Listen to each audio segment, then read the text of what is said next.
Good morning, good afternoon, good evening, depending on where you're joining us from. Greetings and welcome to day 2 of the PAFA Sustainability Week. So I think we'll just give it a few more seconds. I can see colleagues are still joining in. So please bear with us.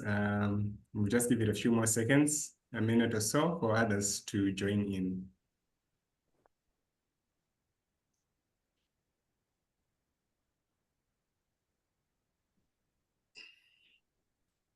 Yeah.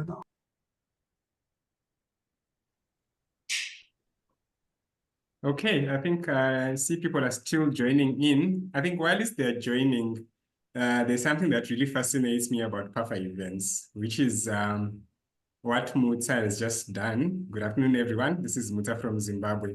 Can I challenge everyone to tell us where you are from in the chat? Perhaps your name, if you're comfortable, and which country you're joining us from. I think it will be just interesting to see in terms of the representation on the chat. If you can just tell us. We've got representation from Nigeria, Namibia. Please keep the messages coming through. Togo, Ghana, Madagascar. I think it's going too fast for me to catch up, but I do hope everyone can see. Okay, so while that's going on, we do have a good number of participants that have now joined in. So allow me to formally start the proceedings. And greetings once again. My name is Owen Mavengere from Zimbabwe with the Institute of Chartered Accountants. And welcome again to day 2 of our PAFA Sustainability Week. Maybe I'll just go through a few housekeeping rules as I do the opening remarks. To just advise that we've got simultaneous translation. So please do select the correct channel for your language. We've got instantaneous or simultaneous French interpretation. And our webinar will run for 2.5 hours. And while this PAFA does not provide CPDs, there will be proof of attendance for these events, for these events for this week. And just to remind everyone, this was touched on yesterday, but in case there's someone joining in today, this Sustainability Week, which is an annual event, is running under the global theme of Forging a Sustainable Future, Strategies and Tools for Accelerated Implementation of Sustainability Standards in Africa.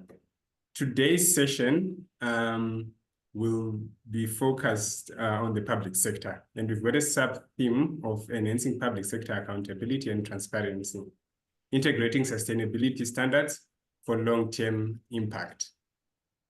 So we are at a time when the Center of Excellence was just launched. Those of you who are on the PAFA mailing list would have seen the communique that was sent out last night. So really exciting times, and all of this feeds into that. So before we get started with today's proceedings, we'll just summarize essentially what happened yesterday. Or say did that, so I will go through this in a minute. You know, we had Dr. Ndidi, who came in during this difficult time, and our prayers are with her and her family. She spoke about, the African voice. David spoke about embracing sustainability, expertise and engagement, the skills and competencies required, as well as the importance of collaboration. And then we had a session ably moderated by Raymond, and it touched on the early learnings for those early adopters. Tim and Simon touched on the taxonomy and the importance of digital reporting and how important it is for us to really embrace that. And then Bruce spoke about the handshake between ISB and ISSB. So with that, I would like to ask for us to get into day number 2, which I said is under the theme enhancing public sector accountability and transparency, integrating sustainability standards for long-term impacts.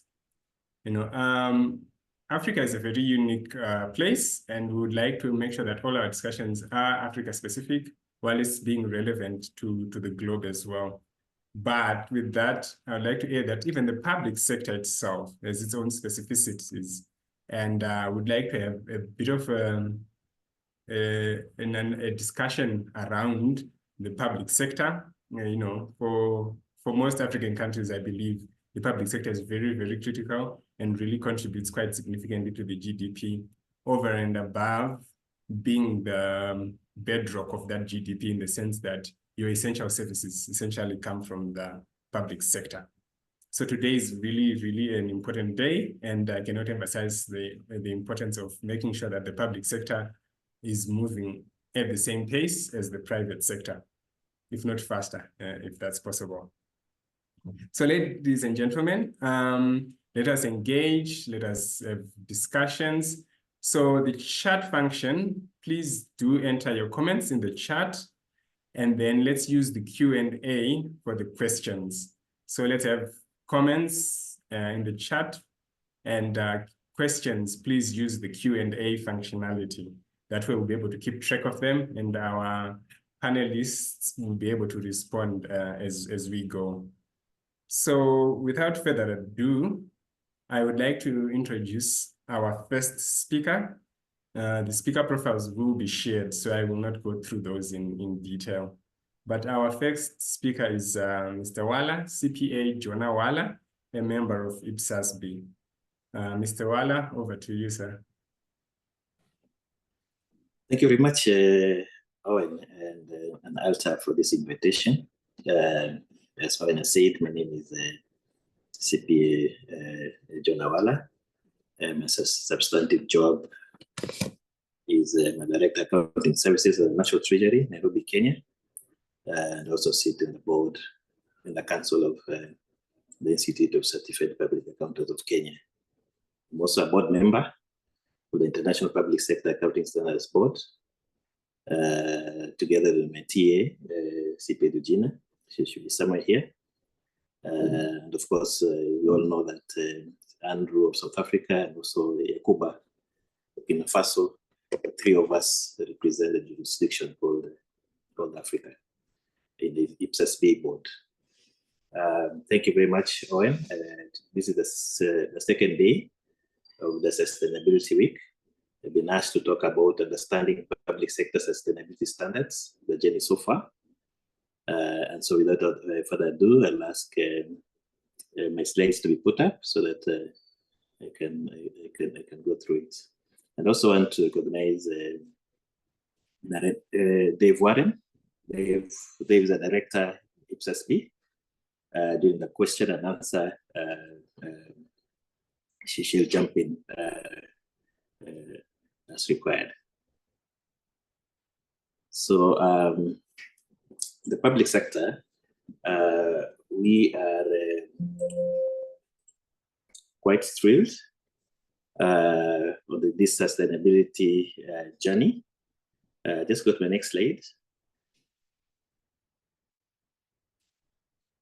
Yeah, just a little bit about the IPSASB board. The International Public Sector Accounting Standards Board historically has been setting global financial reporting for the public sector. You'll see in the presentation that I've shown up there that we are moving clearly into the sustainability space. Those of us who had a chance to look at a strategy for the next 5 years, you realize that apart from the accounting standards, financial accounting standards, we're also now moving into the sustainability standard space, which again is a major milestone for the board. We have 18-member board, including an executive chair, Ian Cutters, and members serve voluntarily, coming from all over the world, different jurisdictions. IFAC and other like-minded organizations, ADB and other sovereign governments, fund the IPSASB, mainly for the purposes of coming up with this reporting standards, and also now the sustainability standards. At the moment, we have 39 accrual-based IPSAS standards. together with guidance that are directly relevant to broader financial reporting. These are the recommended practice guidance. I think we have 3 of them, 1, 2, and 3, and also quite a number of we have guidance books to show for that. We have a robust due process that includes oversights from the Public Interests Committee, which has representatives from the World Bank, the IMF, the OECD, and INTOSAI. And of course, our standards also, as our standard process also receives advisory from a group that we're calling Consultative Advisory Group, or the KEG. At the moment, I just want to mention quickly that we have an ED out, ED 90, you must have seen it, amendment to IPSAS, due to application of IPSAS 46 measurement. This ED was issued on the 1st of August 2024, and the comments are due on 29th November 2024. So please find time to be able to go through that ED and provide us with the comments on it by the said date. Next slide. Now, we've been asked to talk about our journey as IPSAS-B in advancing public sector sustainability reporting, where we are, where it started, and where we are, and where we're seeing it going. This whole journey started in January 2022, as you can see from my screen, with the World Bank report, basically trying to see how sovereign bonds and money markets can follow sustainable businesses across the world. IPSAS-B sustainability journey officially began in January 2022, when the World Bank issued a report calling on IPSAS-B to lead a global consultation on who should develop public sector sustainability reporting standards.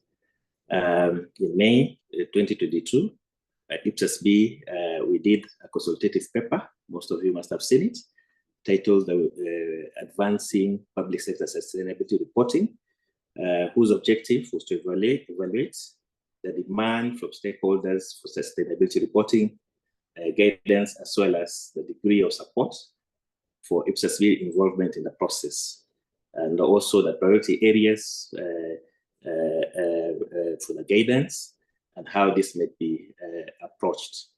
The consultative paper proposed that IPSAS-B, 1, serves as a standard setter for the global public sector specific sustainability guidance, drawing upon its experiences, processes, and global relationships. And also 2, develop initial guidance focused on general disclosure requirements for sustainability-related information and climate-related disclosures. And then 3, approach guidance development at an accelerated pace because of the demand for it. The responses were received on that CP. The responses were received in September 2022, and IPSAS-B received overwhelming support on that consultative paper. In the response to the consultative paper, the IPSAS-B had 3 key messages. 1, IPSAS-B was strongly supported as an organization that should lead the development of sustainability reporting standards in the public sector. So stakeholders said that IPSAS-B was the right organization because 1, we have 25 years of standard setting experience. 2, we have an established governance and oversight process, as I said before. 3, we have a robust due process, and 4, extreme expertise in coming up with financial standards for the public sector. So sustainability development can be defined as development that meets the needs of the present without compromising the ability of the future generations to meet their own needs. Sustainability covers many topics spanning the environment, the society, and the governance parameters. In fact, when you look at this, you can actually map the 17 UN Sustainability Development Goals that form an organized framework for meeting human development goals while mitigating man-made effects of climate change. Thus, the profile of sustainability reporting has increased significantly. Therefore, because of that increase in profile and demand for sustainability reporting, global guidance is therefore necessary for consistency, to enhance comparability, and to maintain drive to high-quality reporting in the public sector. As you all know, now we have international agreements like the Paris Agreements that seeks to maintain global warming to not more than 1.5% of pre-industrialization levels. There are also many other international agreements, country bilateral agreements around the climate space. And this has obligated jurisdictions across the world to commit to develop sustainability-related reporting frameworks and targets are the same. So from these agreements, governments have to be one, transparent and accountable in reporting on essentials of sustainability metrics, which will hold governments to account to the citizenship. Recent developments, as you all know, one is in this space is the establishment of the ISB. ISB issues FRS sustainability standards, and of course S1 and S2 climate-related disclosures for the private sector are already with us now. The private sector has developed strong principles. This should be used as an appropriate because one of access to bond markets, and two on reporting for scope 3 emissions. So as the public sector, we are looking at the already issued private sector sustainability reports, sustainability standards for us to be able to leverage on that and come up with our own public sector sustainability reporting. Next slide.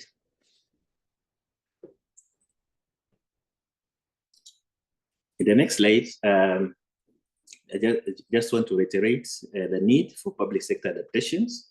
One, as I already said, we will be leveraging on the private sector standard, S1 and S2. But these are not sufficient on their own to meet public sector needs. In fact, if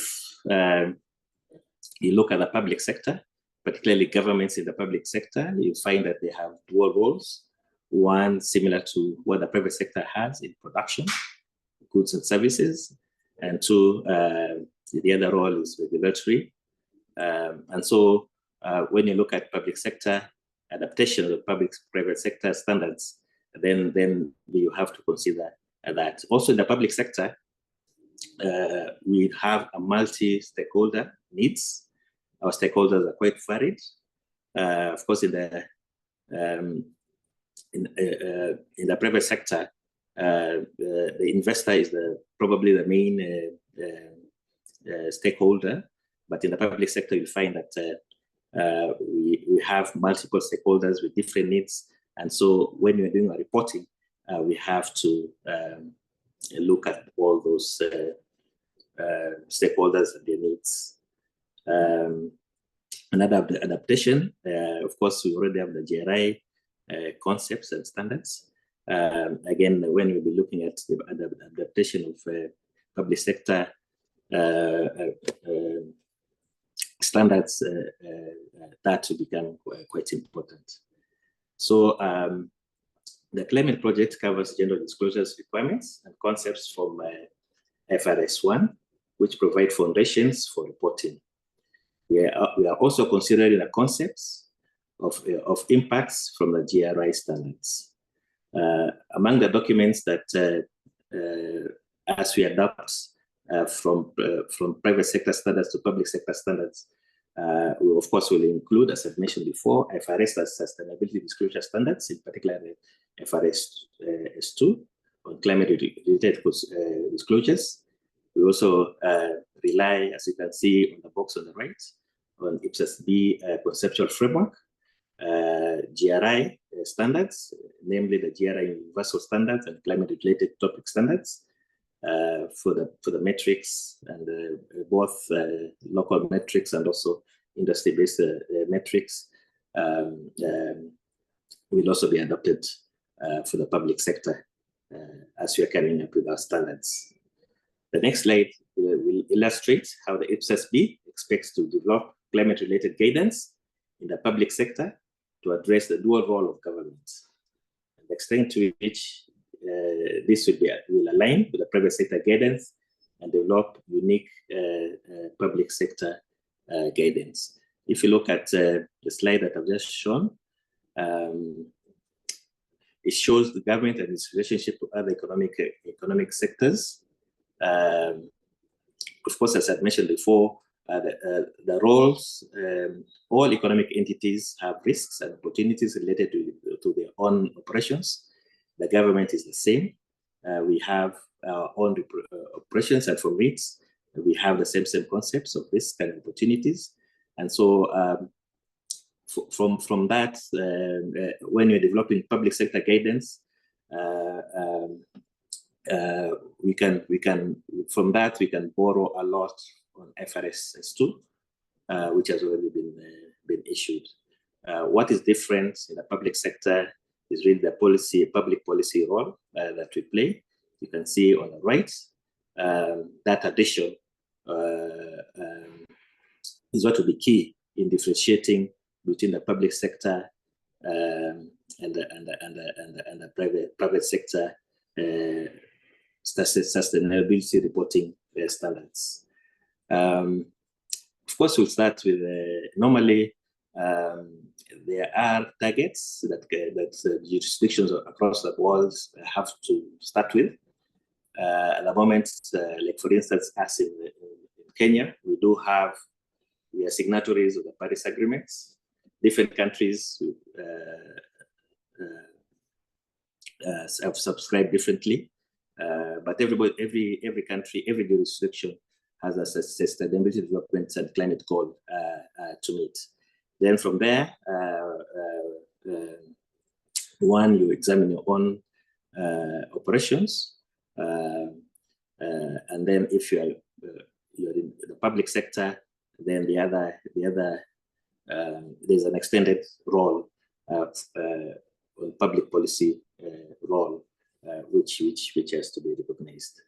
So this diagram does a good job of setting out why government plays such an important role in coming up with standards for climate.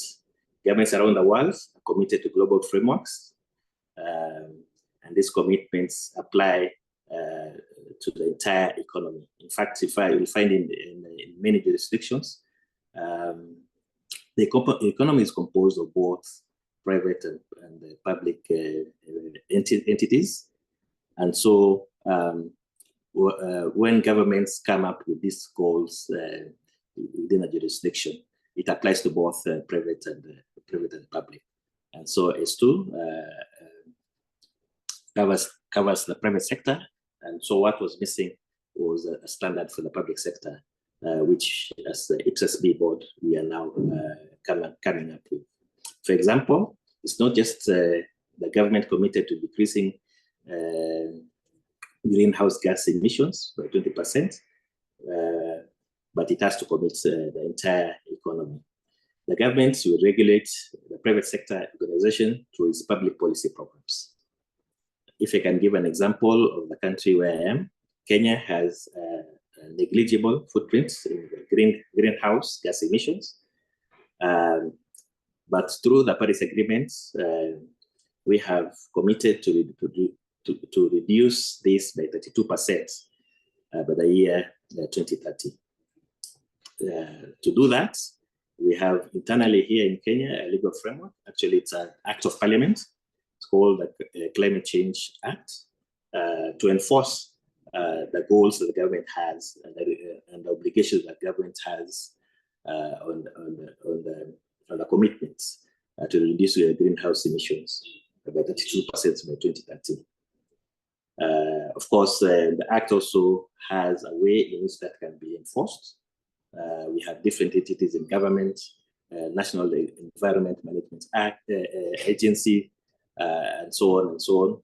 And so for entities to demonstrate and show that they have actually complied with the directions and the policy guidelines that the government has given, and then that reporting on this sustainability risk and opportunities is important. As such, the IPSAS-B board identified 2 core public sector activities as it relates to climate, the entities' activities, and also policy setting activities that are done by the public sector.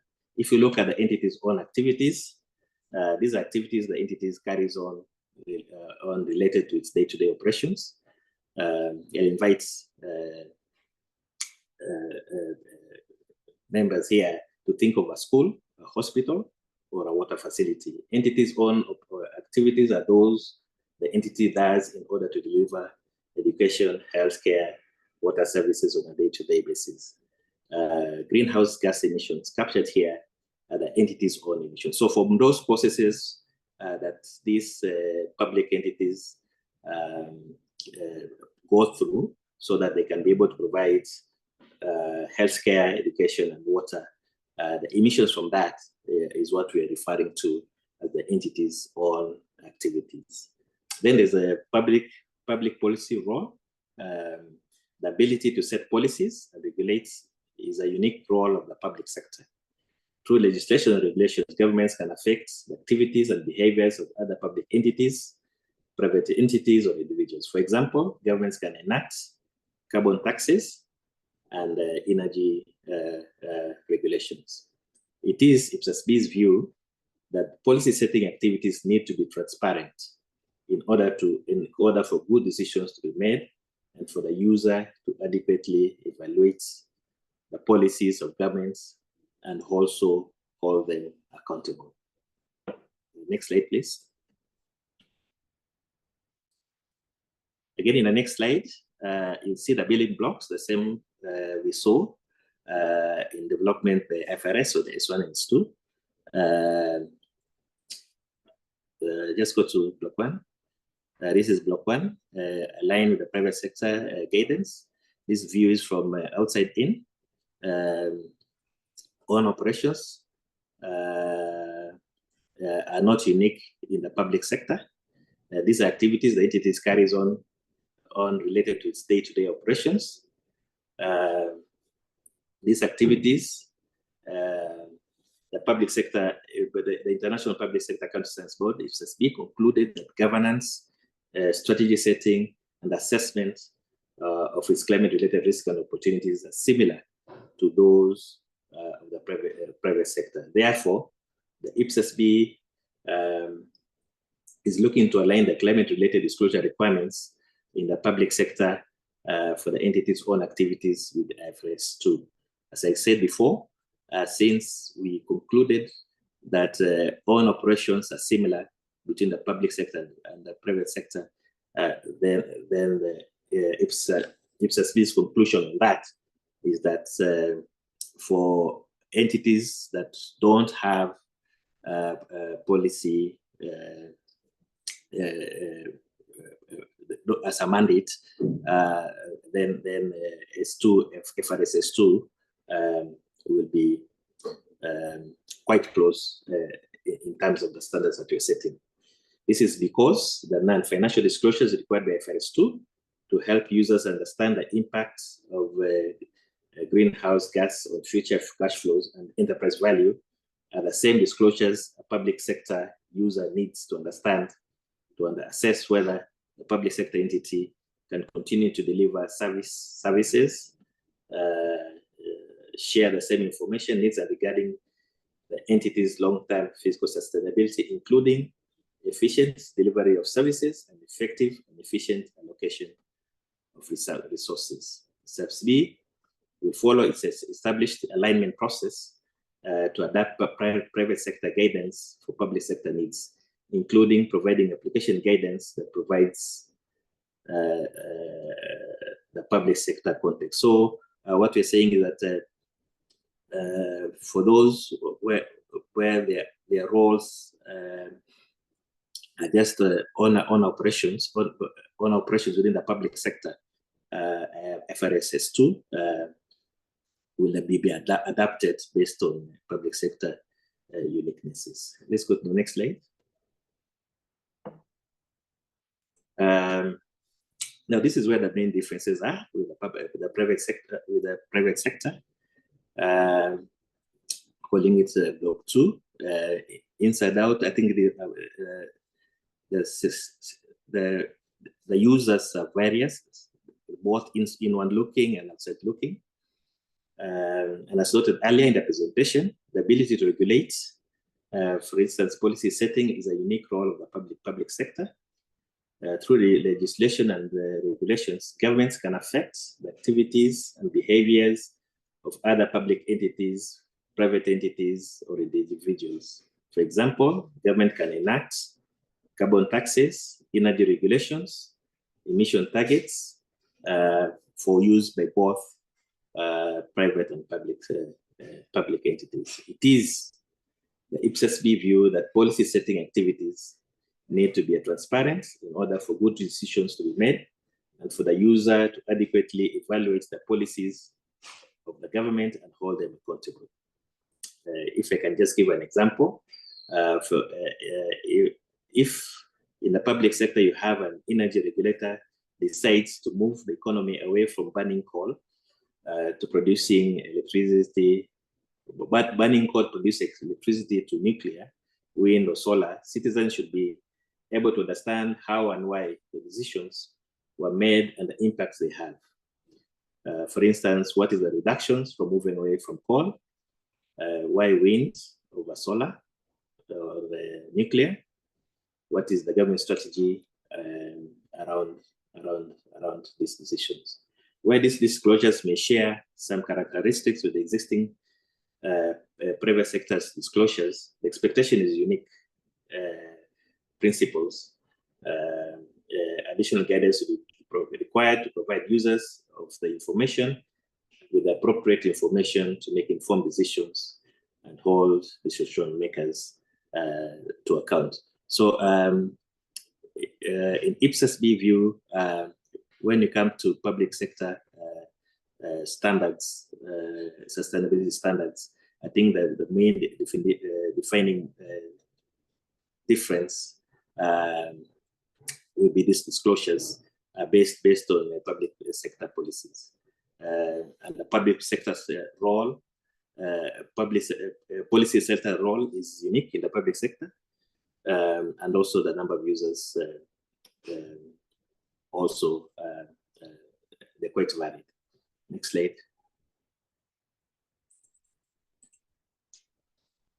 The next slide just shows how we look at our standards. Again, later on I'll indicate when we expect the exposure draft to be out. As you can see, all the blue boxes there are boxes in which our core text will align with the S2 or S1. You can see on the top there on operations and policy and outcomes. We provided different application guidance for both. But when you look at the core text, what you see in S2 is basically what you're going to see in our exposure draft on sustainability reporting, climate-related sustainability reporting. Of course, in S2, we had governance, we had strategy, we have risk management, metrics and targets.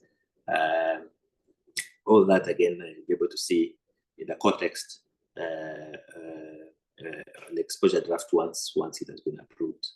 We also have application guidance 1 and 2. 1 for on operations, building up. You can see there's a few blue boxes. That means that those application guidance will build a little bit more from S2. But we've done that, particularly in governance and risk management. We've done that with the public sector context in mind. The fourth row, the fourth column is application guidance on policy and outcomes. This is quite unique, as I said before, to public sector entities. And so you can see the guidance that we provided there in governance, all public sector contexts, the governance, strategy, risk management, and metrics and targets. Then in that, that exposure draft, our first standard on the climate-related disclosures, we have an appendix B and C, basically looking at the conceptual foundations, the conceptual framework that we have in the financial reporting suite of standards will be the same one that we're going to use for climate-related disclosures. There are also general requirements and also qualitative characteristics. Next slide. Just want to spend a little bit of time. Next slide, please. Yeah, just to understand from the standard that we're developing as the IPSAS-B, the issue of materiality also comes up, and also just to show how we think users and preparers will be able to disclose relevant material information in their financial statements. We've given the steps that we think that should be followed. The first step, of course, really borrowing from GRI 3. One is before you disclose climate-related information, you must understand the entity's context. You can see that in the triangle on the right. You have to know the activities, the relationships, the sustainability context, the stakeholder involved within your entity for you to be able to do that.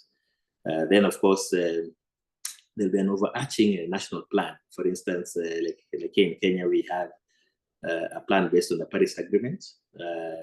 Those probably give the overall jurisdictional targets, and then that is cascaded down into individual public entities and also private entities. Then the second step is identify actual and potential outcomes, risk and opportunities. And you can do that from examining your own operations, seeing together both step 2 and 3 are things that you have to do based on reviewing your own operations, understanding, identifying actual and potential impacts, risks and opportunities, and also determining material information for disclosures. So steps 2 and 3 mirrors FRS 1, the way we already know it. Guidance on 1, identifying risk and opportunities, and then 2, determining material information related to identified risks and opportunities. These 2 steps, which align with the FRS 1 approach, the purpose of the process is to determine material information for reporting. And I think if you can borrow a little bit from GRI standards, that provides the GRI standards actually provides a process of identifying one and the topics rather than identifying material information to external report. So it's a good starting point for you to be able to start identifying material information for disclosures. Once topics have been identified, an entity will then look at the related topic standards for disclosure requirements. For disclosure requirements. Then the second step, again borrowing from FRS S1 and S2 aligns its definition and guidance of materiality with that of the Accounting Standards Board. That means the SSB aligns guidance of materiality based on financial accounting standards, FRS, that have been issued. The concepts aligning under materiality between ISBA and IPSAS are comparable. For both standard setters, materiality requires judgment about information from a quantitative and qualitative perspective. This is reflected in guidance of step 2 and 3. And so what you're saying is that IPSAS will also follow suit what ISB has done in terms of the conceptual framework, and materiality will be based. Material disclosures will be disclosed based on that materiality as identified in the conceptual framework. The next slide.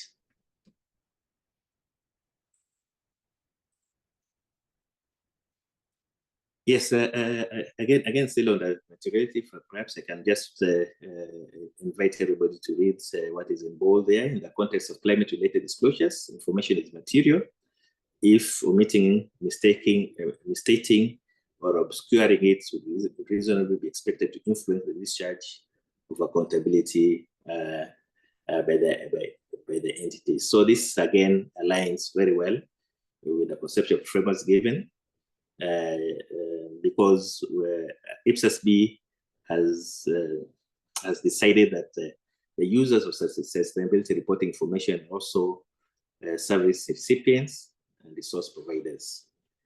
Also, the objectives of sustainability reporting are also for decision-making and accountability purposes. And also, of course, when we're disclosing that information within our financial statements, we expect to see support, correlations, and connectivity with financial reporting numbers. So when we are disclosing sustainability information in our as an entity, whether we have them within the financial statement or not, that kind of connectivity between the numbers and the sustainability disclosures should be there. Focus on application guidance to address how an entity's materiality assessment may differ from its traditional financial materiality assessment. So you have to assess quantitative information,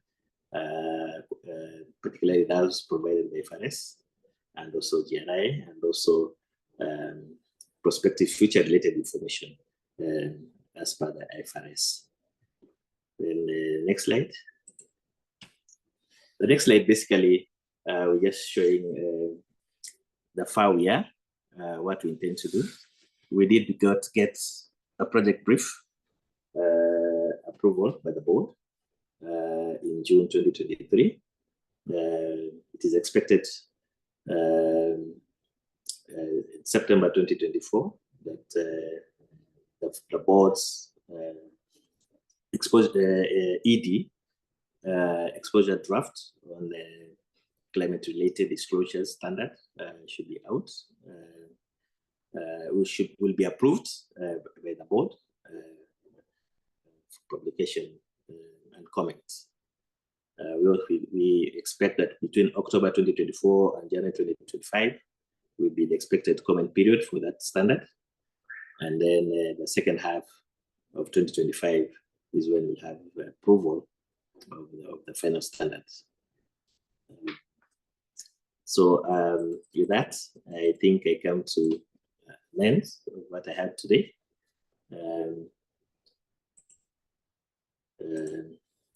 Thank you very much, Owen.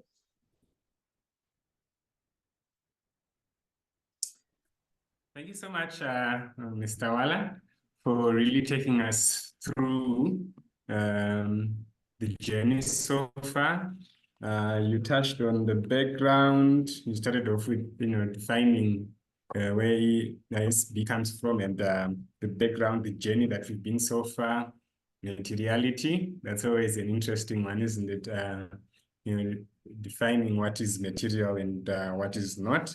But I like that definition in terms of whether obscuring something or not would have an impact on decision making and the likes. And then the comment period, October 2024 to January 2025. I think this is always critical, isn't it? We always echo that message to say, let us be heard, let us comment, let us influence, let us make sure that the standards really speak to us. And so it's really critical that not just, pretty much everyone on the call should make sure that you do participate and let's have our voices heard. So I think what we can do, with your indulgence, Ms. Tiwala, there are a few questions. Maybe I can just pick one or two so that we can share the responses. So I'll read out the questions and then we can just get a couple of answers. The first one is not necessarily directed to you, but I think I can see it also in the chat where colleagues are asking if the slides will be shared. The answer is definitely yes. I think all the slides throughout the Sustainability Week will be shared. So I know some have been asking for slides from yesterday, so we're sharing yesterday, today, tomorrow, and on the last day. All of them will be shared, and they'll be sent through to the emails that you used to register. So rest assured that those slides will be coming through. Then coming back to perhaps the questions directed to you, Ms. Tiwala. I think there's a question from Mohammed Nasra. The question is, I think they are asking from their perspective to say, should they wait until the IPSAS-B produces the standards, or they can apply, the current ISSB standards, right? And then the second question is from Samuel, saying that, the IFRI's sustainability has been criticized for having a bias towards investors.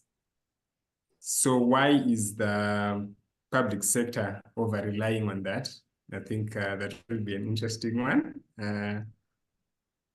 And then I think, there's another one from Ahmed again, but it ties into the first one. So maybe I can allow you to respond to these two, and then if there's still time, we can have another quick round. Yeah. Thank you. I also want to invite Director Dave to jump in on this. Probably, Dave, you can also make one or two comments as you respond to these two questions. So Jonah, I'll try first, and then you can jump in and add some perspective from the IPSAS-B wherever you think it's necessary. So with regards to the first question, whether you should wait for the IPSAS-B standards to be completed or whether you can begin with the ISSB standards, I think it's really a preference and determining the needs of your jurisdiction.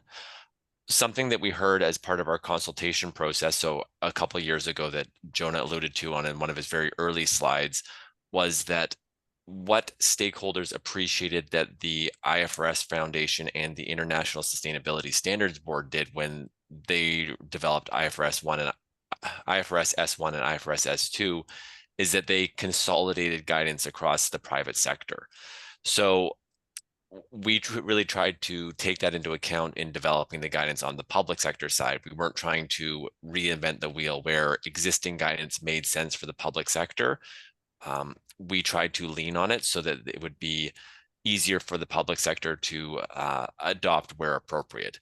So to answer your question, if there is a immediate need for climate guidance in your jurisdiction, then I think it's appropriate to start with TCFD or ISSB guidance. It's a good starting base. And then depending on what we hear from our consultation, it might move you up the ladder very quickly in applying the IPSAS-B's proposed guidance on sustainability reporting standards related to climate-related disclosures.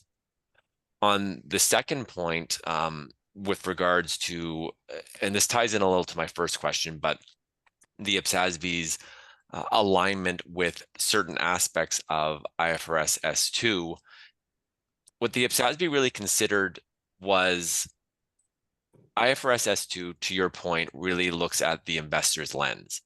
But what the IPSASB considered is, at least on the own operation side of the public sector entities. So as Jonah talked about, those own operations, your day-to-day activities, if you're operating a hospital, a school, a water utility, those day-to-day operations of keeping those services going.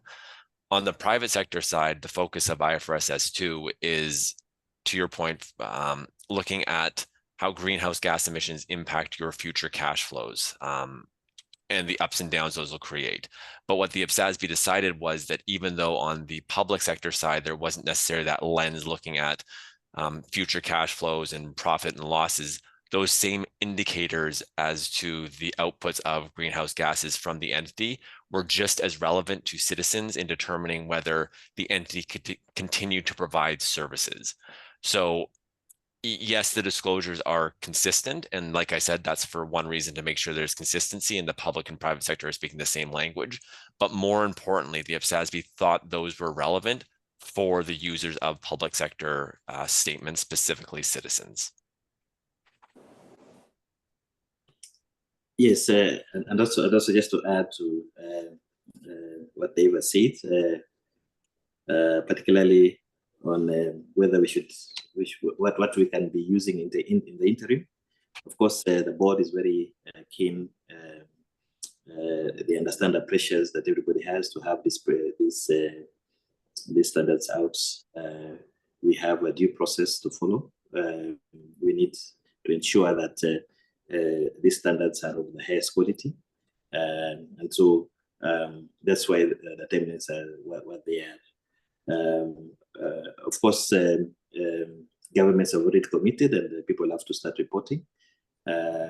We have RPGs which are already out. We encourage public sector entities to do those sustainability reporting based on those guidelines that we have provided, so that there is no vacuum. And as you heard on my presentation, particularly for climate-related disclosures standard, the main difference between S2 and what we're coming up with would be on entities which have policy objective. Others, those which don't have substantive part of the standard we're coming up with, will be the same, will be quite close to what is in IFRS S2. Thank you. Okay. Okay, so there are still quite a few more questions. I think what we'll do is we'll probably be typing responses as we go, but I see there's a lot of anxiety around the materiality. I don't know if there's anything that you want to add there, because you will notice, I think it's Sylvia who's asking if we're going to propose a definition, and then there's a question around double materiality, like in the other, on the ISSB side. So that's the first bit. Then the second bit is an interesting question to say, we've got public sector entities, right, owned by the government, but they are on the IFRS because they do have a profit mandate as much as they are owned by the government, right? I think it ties into, they don't have a policy mandate, but they've got a profit mandate. So they are public sector by definition owned by the government, but they also can make a profit. So the most suitable platform for them is, most suitable framework for them is IFRS. So such entities, should they use IFRS S or the IPSAS-B? So those two. So Owen, I know we're trying to wrap up, so I'll try to answer those fairly quickly. The first on materiality, I don't have much to add besides what Jonah said in the presentation. I would really encourage everyone who has views on materiality to respond to the consultation that's looking to be approved in September. The IPSASB did consider double materiality, but didn't think it was the right way forward for the public sector. We really want to focus on the user needs of citizens and public sector users of general purpose financial reports. But again, if you have different views, please let us know in response to the consultation. With regards to public sector entities that are profit focused, I really think that's the beauty of what the IPSASI is proposing. So I talked a lot about how there's alignment with IFRS S1 and S2, but what Jonah really emphasized, and I didn't emphasize this enough, is that there's also the public policy angle. So while we align on the own operations, where you have public policy, we have public sector specific guidance, because those sovereign powers that allow governments to regulate and influence private sector entities and the broader economy, that's unique to the public sector. So what I really find really good about our standard is, to some extent, if you're a profit-oriented public sector entity, you could apply IFRS S1 and S2 or the proposed IPSASB standard, because if you don't have policy setting activities, you will have almost identical disclosures. But where the IPSASB has focused on its efforts is developing those public sector specific disclosure requirements for policy setting. Yeah, nothing much to add, right? All right. Thank you so much, Mr. Wala, and Dave as well. I think a great presentation, eh? But in the interest of time, ladies and gentlemen, please allow me to move us to the next stage. We've got a very interesting panel discussion, which will be ably moderated by Moses Yinka. And I would like to give the floor to Moses, and then Moses will introduce the panel and then get started. Over to you, Moses. Thank you so much, Owen. Just to double check, is my sound coming through? Loud and clear, and we can Excellent. see it. All right, thank you so much. Like Owen said, my name is Dr. Yinka Moses, and I am the academic program leader here at the Wellington School of Business and Government, Victoria University of Wellington, and also the vice president of the African Accounting and Finance Association. So the session we're about to go into is a collaborative initiative that the AAFA and PAFA has actually been working together in the continent to drive thought leadership. And what you're going to be hearing is sort of the findings from our last round of the CAFRI research project. So just making it a bit simpler for people who may not be familiar, the CAFRI project really looks out for opportunities to deepen thought leadership through research that is very particular to the practice of accounting in the continent. And we've been doing this in collaboration with PAFA. This is the 5th round we're on. So it really speaks to the African call for research in accounting and finance. So without much ado, today what I will be doing is sort of bringing on panel 2 teams who were successful in the last round. It's always a competitive round. We have received several applications all through the year. I mean, every round we get several applications, and the judges go through a bit of a hard work identifying the good ones, and these are our top 3. You will hear from another team in 2 days' time, which is part of this round of the project. So I do have on call today Dr. Innocent Okwosa, who is the team leader, or what we prefer to call them, the principal investigator for one of the teams, and Professor Henry Chalu. Both of them also have with them other members of their team. Oh, I think Innocent has got Egbon Osarome together with him. So I wouldn't go into deep introduction, but I will have Innocent say just introduce yourself briefly and perhaps what your team looked at, and then we'll go around and then have another round of conversation, if that's okay. Innocent, can you hear me? Yeah, I can hear you. Can you hear Excellent. me? Yes, All right. please. So I'm Dr. Innocent Okwosa. My team looked at research around water governance and accountability, steering water governance and accountability in Nigeria and Ghana. And we looked at the role of professional accountants in making this to happen. So essentially, that's what we did. And in my team, yeah, I have colleagues from UK and one from Canada. And one of them is with me here, Egbon. Or Samuel. All right. Yeah, Egbon, if you just want to give a quick introduction, I'll go around and I'll start the questioning properly.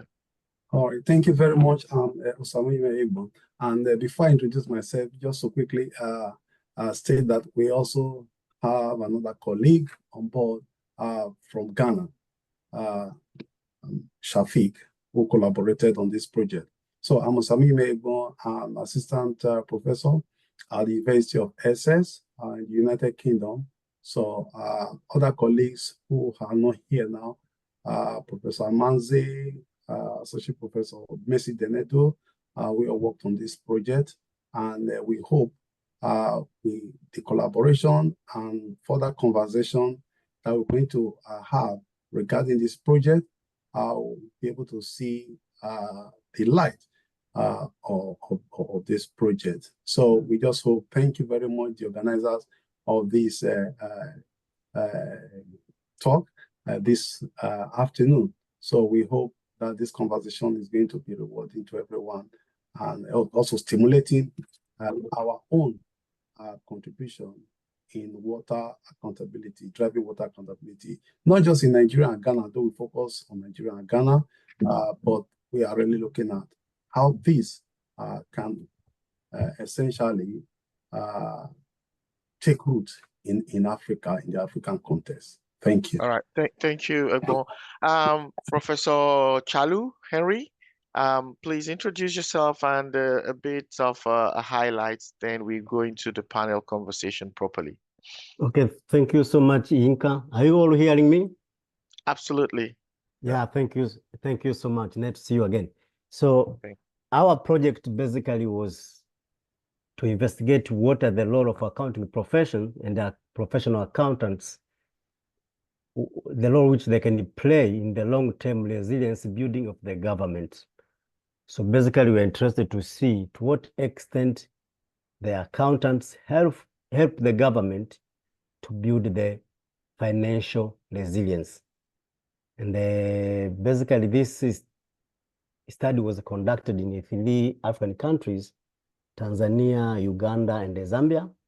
And we had a team of about 5, I can say, 2 from UK, 2 professors from UK, and 1 from Zambia, and another one from Uganda, and myself, Henry Chalo, associate professor from University of Dar es Salaam. So we conducted that team. Basically, wanted to see how the accountants and the accounting profession basically can help the government develop the policies which will help to build the economy, which is going to be sustainable and resilient.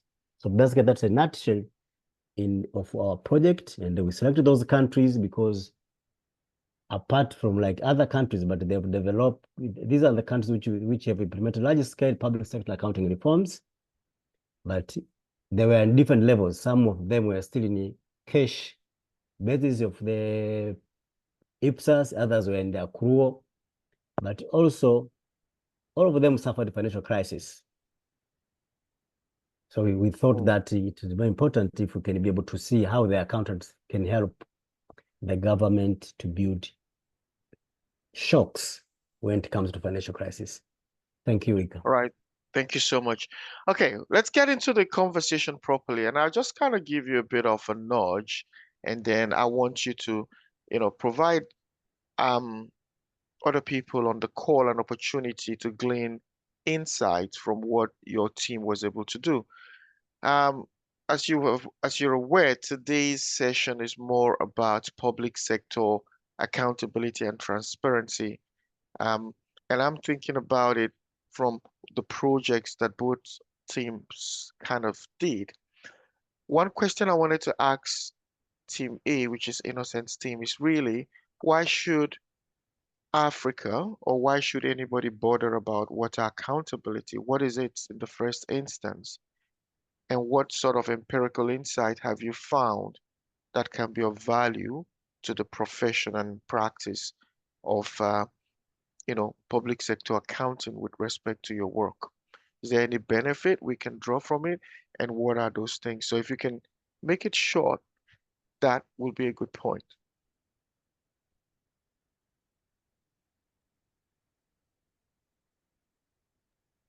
Okay, I hope I will make it short as I will help you make it short because I'll cut you if you don't finish quickly.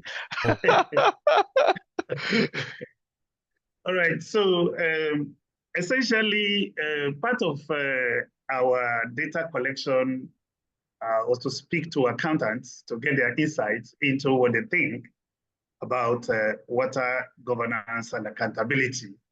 And we drew from both accountants in Ghana, accountants in Nigeria, as well as NGOs, funders, standard setters, among a host of other stakeholders. And the study is wide in terms of findings, but I will try and just narrow down to a few of the things that relate to the question that Yinka has asked. So first, there is the way the accountants see their role in water governance and accountability. First, there's this perception that water is a government resource or natural resource that government has to administer for the benefit of its citizens. And so there are those who have this view that accountants have a huge role around advocacy for better governance and accountability when it comes to water as a resource that should be administered onto the citizens. Of course, there is this very first perception that water is life, and without water, there is no life. And a recognition that in the midst of abundant water resources in Africa, it is difficult to get water for, clean water for usage, because our research also covers areas around the meeting the goal of SDG 6, which want to ensure that we have water for by the year 2030. So you could see from the perspective we're coming. And so when you look at water being life, there are those who also have contextualized it as being that of human rights, that every citizen has a right to water. So there is the acknowledgement that accountants should ensure or engage in advocacy to create awareness in government and ensure that there is a better transparency and accountability in the management and governance of water. Of course, the accountant we spoke to in Nigeria likened it to the ICANN Accountability Index. That's a role that accountants take in public interest. And this water should also be taken in that instance. They also believe that because it's accounting for water now is more of a voluntary thing when it comes to the private sector. And because it's a voluntary thing, accountants will be better suited to carry out this role if there is an accounting standard. So they're advocating that accountants should be at the forefront of making sure that we have a water accounting standard that could, that will show how water should be accounted for. And then they liken that to what happened in Australia, where accountants championed the establishment of water accounting standards. All right. But there's also the bit of the traditional rule in terms of management accounting, because there are water boards, and there's the role that accountants play in making sure around issues of planning, budgeting, for cost, billing, collection, price fixing, cost-cutting measures, collections, and project viability assessments, recommending whether you should proceed with that or not. There's also the water project funding, where accountants are to account for the funds meant for water projects. But there's the other bit from the other stakeholders, who then so the audit and assurance, that if you have issues around water accounting, it is the accountant that will also provide audit and assurance or whatever information that you provided on that. But there are challenges around the fact that accountants do not see themselves as the water experts and will have to work collaboratively with those water experts. Then there is also the challenge that there is a need for accountants to upskill by revisiting their initial professional development and then the continuous professional development. And so that carves out the role that professional accountants will play. Then there is this one. Thank you, Innocent. I wouldn't want to cut you, but I'm afraid I want to kind of keep it wrapped up. Apologies for that. I'll come back to you. But just before I leave your team, Egbon, you're on the call. One question I get a lot, because when I teach students accounting, the big question is, so what do accountants do? I say accountants do everything that needs to give people insight into making decisions. The challenge with sustainability is that you have to report on things you're not traditionally trained to do. So I know Innocent mentioned that, but I would want you to kind of speak to it practically. What did you find from your research with respect to how accountants in Ghana, Nigeria, believe they are able to even capture the right data or report with respect to anything around accounting for water or water accountability? Did you find anything close to that? If not, why is that the case? Yeah, thank you very much. We actually found something around there. But before I talk about that, I just want to add this to what Dr. Okusa said earlier regarding water, the benefit of driving this water accounting initiative borders around the issue that water is not just only something that is necessary for life. It is a finite product. Those days we used to have that conception that water is everywhere, water is free, but we have come to realize the danger that the world is gradually being faced with of water shortage. Acute water shortage is very visible in Africa, not just in Nigeria and Ghana, East Africa, and across Africa as a whole. So that, of course, is something that should give everyone concern. Just like in the global arena, issue of climate change is being given concern.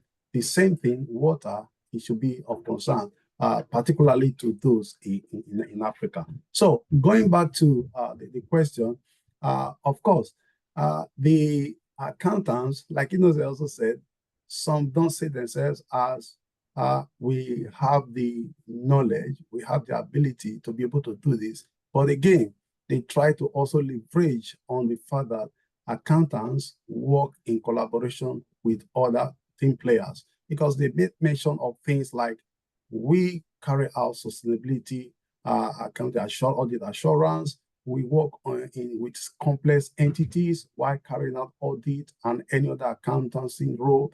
And in doing so, they work with professionals. They work with experts in the area. So in that regard, they are not saying we can do it alone. We can work in collaboration with water experts in the field as kind of leverage on their expertise, work with other organizations like NGO, the government, as the case may be, to be able to do this. So in that respect, accountants can actually achieve this. What is just necessary for accountants to think about is to have this kind of sustainability thinking cap on that this is necessary. Just, or again, unfortunately, some of the accountants who also engage in audit assurance are of the opinion that enough has not been done so far, even within the sustainability assurance area. Because when the audit organizations provide assurance for organizations, they just pick only on one point, what the organization wanted to report about, not necessarily doing reassurance. So in other words, once there is a kind of a standard in place, for example, or even the guidelines for organizations to follow, even the public sector and private sector, this, of course, gives more commitment to these water-related issues. So sustainability is a big deal, but until we consider it something that is important, it will not really be important. Just like in the global agenda, climate-related disclosure has been considered as something that is very important, and it has been given that drive. But we in Africa, we know how important water shortage is taking us. And you look at a lot of crises between headers and all the rest. All these are motivated by water shortage, acute water shortage that we are experiencing. So accountants, in collaboration with the government, collaboration with water experts, engineers, because we spoke to a lot of people and they have that opinion that they can do it. Moreover, even those who are not accountants, they tend to even believe more in the accountants that they can do this thing because they have expertise, they can do a lot. So it's just for them to take the drive, and we are ready to give the support. So I think it's something that is achievable. We just have to take the bull by the horn and think that just like the manzin goes, what cannot be measured, we cannot really account for it. So okay, thank you, Egbon. Good point. I'll come back to your team. One thing I easily talk about is for you to be an accountant, most times you have to have, I mean, this is not my opinion. There is, I think there's a study or a position out there that accountants have about the highest IQ. So there is the capability of accountants doing anything. So there is ability, there is problem solving agility. So it's not very hard to translate those skills into these new areas we see. I'll come back to that. But I want to get back to Henry. And I think, Henry, you did a very, what we call a more on the spot finding regarding how we build resilience in the public sector. And your work really looked at how, public finance and accounting professionals need to push for resilience in the public sector. I just want to ask one question, which is the same I asked Innocent's team. What were those key findings from your research? What's the one big takeaway you think accountants on the call today can learn from your research? Okay, Yinka, thank you so much for the questions. I think I can first, before I answer your question directly, I think I need to go back basically to link resilience with sustainability. But one of the important things that when you develop the economic policies, when the government develop economic policy which is sustainable, and this basically resilience is one of the key ingredients. And then now, what are the role of accountants here? Usually the roles of accountants can be divided into three groups. First, they have to do the risk assessment. So they help to do out of risk assessment. Like for example, when we went through TFCD, those are examples of risk, climate risk related disclosure, etc. So they have to help when it comes to the government, the risk involved with that economic policy approach. But another very crucial function or role of accountant is evaluation and the measurements. How do they value the resources provided? And these have to help the government so that we can be able to provide a good report. Now, the last one is disclosure functions, or sometimes you call reporting. Unfortunately, most of the people, when they talk about accounting, they usually think about reporting. And this is because it's governed by the standards. As a result, they miss the bigger role of accounting. And also, accounting is not done only by accountants. And when it comes to the economic policy, we have the accounting done by the accountants, but we've got a bigger junk, which is done by economists in the terms of national accounts, etc. And these are the guys also which they're dealing with the accounting numbers to have the economic policies. So now when it comes to our tech, because when we discussed about resilience, the resilience basically we thought that it's going to be basically in two aspects. The first one is static resilience, which basically is concerned with the efficient use of resources, and the dynamic resilience. Now, static is efficient use of resources at a given point in time, while dynamic is efficient use of resources over time. Now, when you talk about efficient use of resources, here you bring in accountants. They are the ones who they help the government to distribute resources, and so on and so forth. Now, the models which were applied initially were what we call equilibrium models. These were developed by the economists. Now, these models were found to be handicapped to predict the financial crisis in any country. And it was found that the accounting models were better predictors than the equilibrium models. And that now to us that given that perspective, we wanted to see, are these accounting now understand this resilience? And if they understand, what do they do? And how do they help the government to develop, to build that resilience capacity? Now here is not only about being collaborators, etc. In other words, we wanted to see that they are part and parcel of the economic policies which are developed in the countries. So we interviewed a number of professional accountants, and it's interesting that the majority of them, they were very aware with resilience, including even the factors driving the resilience, like adaptation, collaboration, and so on and so forth. Even though they came up with very different approaches when it comes to the how to cope with that one.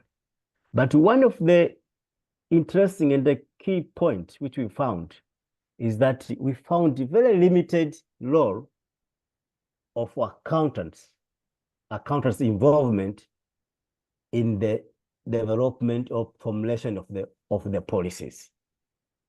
And basically, they come like they're benchers. They wait for people to develop the policies, and they're more of reactive. So that was one of the very, very key findings to us. And this was basically across all countries. It's not only one country. That it is quite, I think, quite stereotyping that people see accounting and the accountants as the number crunchers.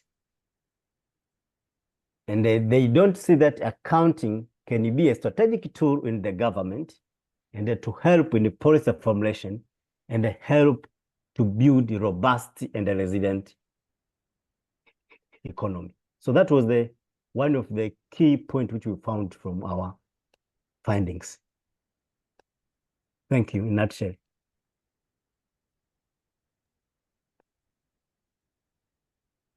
Hello, Inka. You're mute. Yeah.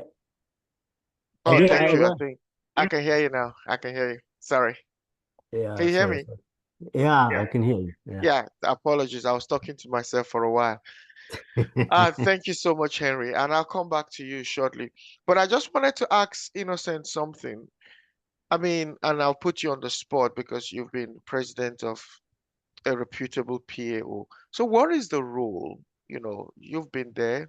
Well, like we say, you've been there, you've done that. So what is the role of PAOs in sort of driving this sort of talent we need to be able to first acknowledge that we need accountability for water, and then we need to develop competencies that we help us at least capture. Egbo made a good point. You can only improve what you measure, and that's where you incentivize people to deliver on. So what do you see from a practical perspective, and what do you see going forward in the future?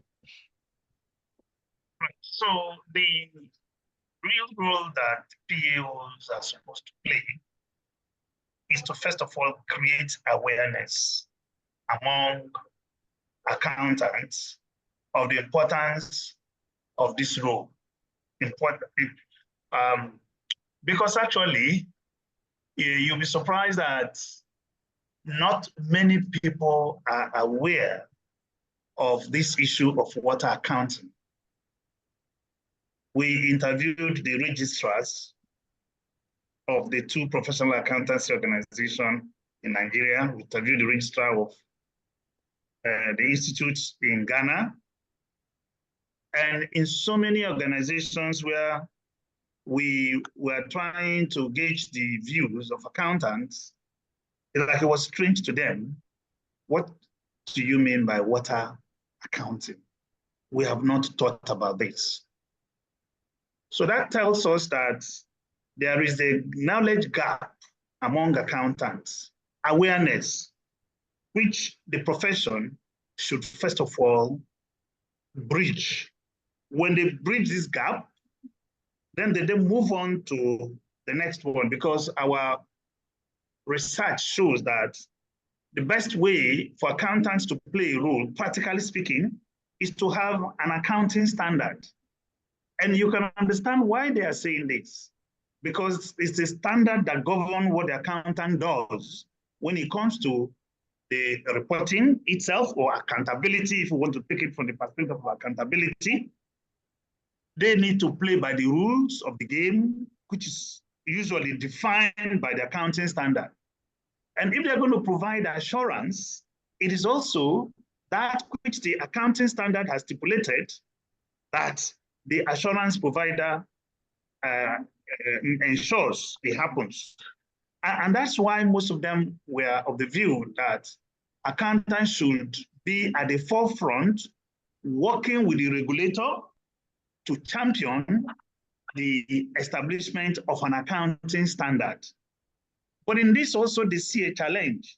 And one challenge that came up is that in Africa generally, we are standard takers.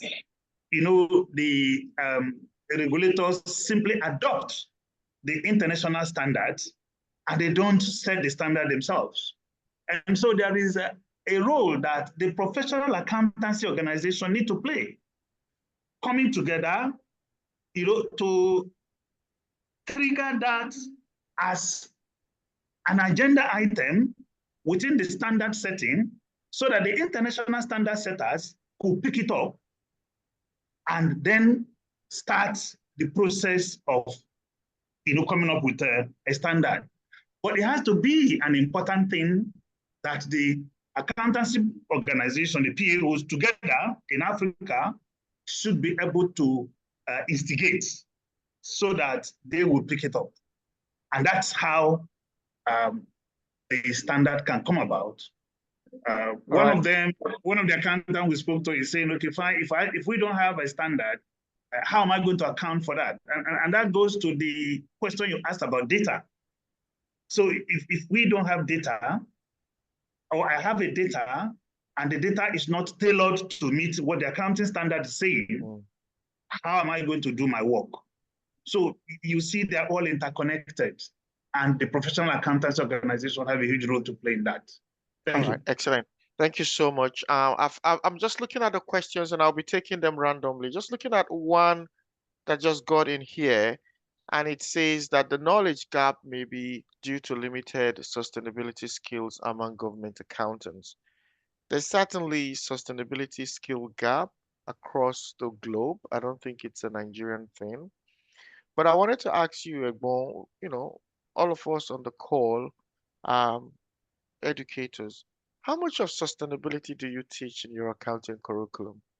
And how much of that should filter through to the talents that will become accountants in the future? Yeah, thank you very much, Inka. That's a very good question.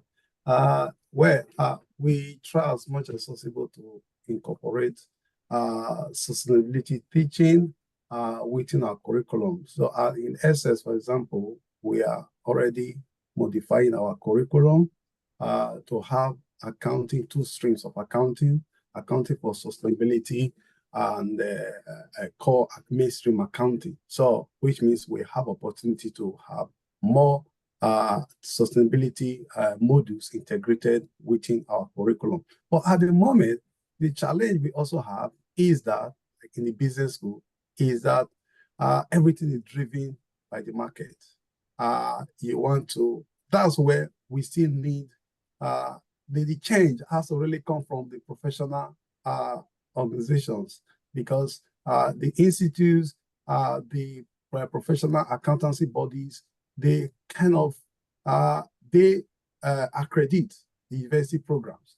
So in order for universities not to miss out, because you are in competition with other universities or get students in, so you have to tailor your curriculum in that regard to meet their standards. So I think the change has to really start with the professional institutes, because if they are able to do that, it's going to impact on university education.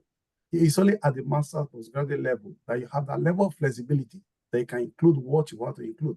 But at the undergraduate level, you cannot really do so much because you have to meet accreditation requirement by these organizations. Right. So I think that's really the challenge. I'll come back to that point. It's more like he who pays the piper dictates the tone. Henry, you've got quite a few things to cover. The first one, there are questions in the chat, and I think I also want you to speak towards the contents of. Egbon gave a good point, but it may not be representative of the continent. I would like you to speak in part about the content of the accounting curriculum in Africa and how it is making what we call future-ready accountants that can deal with the challenges of the profession going into the future. We need to be future-proof. But while you're holding that thought, there are a couple of questions I've seen come through in the chat, and I want you to take one of it.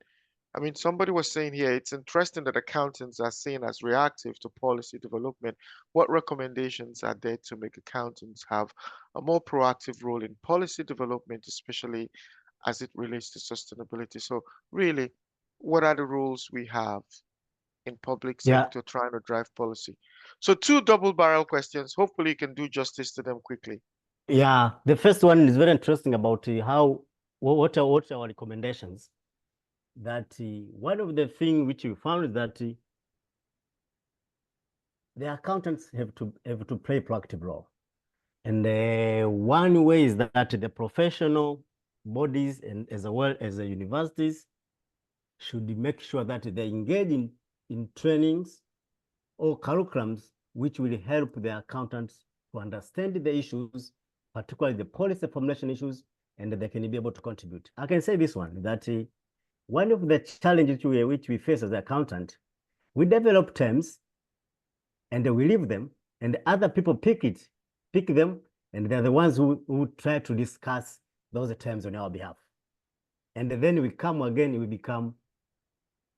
we are like followers for the terms we develop ourselves. So the training and the syllabus are very, very important to ensure that the accountants are robust, scientifically grounded. But also, let me emphasize this thing. People think that accounting does not have a theory. But accounting is the mother of economics. Accounting is the one came before statistics. So all these terminologies which we found in economics were developed by accountants. So which means that we have the capacity to pick where we started, and we can be able to. So our recommendation was that the accountant professional bodies should help to develop the curriculum, including with the universities, revise education system, so that they can be able to cover those issues. And secondly, the government also should engage with the accounting bodies to ensure that accounting is a strategic profession. Because one of the biggest problems is that the accountants, the government, they just use accounting to present the numbers. But then from there, they go on with other. I'll just give an example. If you go to the government budget, they call it budgetary accounting. But But that budgetary accounting, you can see that it doesn't follow so much about the accounting principles. The borrowing is going to be considered as a revenue. And then no accountant is recommended that loan from the accounting principle by the government, it cannot be a revenue. So that kind of proactive nature and the engagement between the government, and I think that's one of the recommendation which we are saying that you need to utilize accounting techniques to help the government to develop the policies which are reflective of the economic aspect. And remember, accounting is about representing of economic reality. All right. I So, think yeah. we've run out of time, but I will. Can you hear me, sir? Yes. Yeah. No, I said we've run out of time, but I'll take one or two questions. But I do recommend that both Innocent, Egbo, and Henry, you can respond to some of these questions coming through the chat. You can chat and respond to them. But I want to take one closing point generally, and I want you to be very quick and snap about it. Okay, I think I've got 10 more minutes. Okay, you can talk for 10 more minutes. Oh, great. So, my so actually, this is good for me. I want to take one question on the. So this question is does the government know or value all economic sectors from private sector? Do you think? And somebody I saw that is connected with one I've just read here, where if I got the question right, it's like in most jurisdictions, with due respect, government accountants are on the other side, while the corporate accountants take the most qualified. Do you think in the end you want the public sector to drive most of these big decisions, both from in terms of public sector accountability for water, Innocent, you mentioned that, and resilience, but do you think there is a talent gap in terms of the quality of talents that go to the public sector as accountants and those that end up in private sector? I suspect that's where those two questions are leaning to. And if there is that gap, what really explains it? Yeah, I can just be quickly. Okay, you've got 1 minute, then Innocent. Yeah. Okay. Yeah, just quickly that there is a gap because most of our curriculum, for quite a long time, they tend to be more corporate based. And we found that most of our accountants, they have a very limited understanding how government machinery works and the government itself. And remember, the accountability model of the government is more parliamentary system, quite contrary to when you go to private sector, where is the shareholder perspective. So the teaching and our training models has for quite a long time focused more on the corporate and the private model, and ignoring or putting a very limited aspect on how the government and the government machinery works. Thank you. All right, excellent. Yeah. I'll come back to debrief that. Innocent, 1 minute. Yeah. Where is that gap coming from? I just want to. Okay, you wanted to say something, Egbo?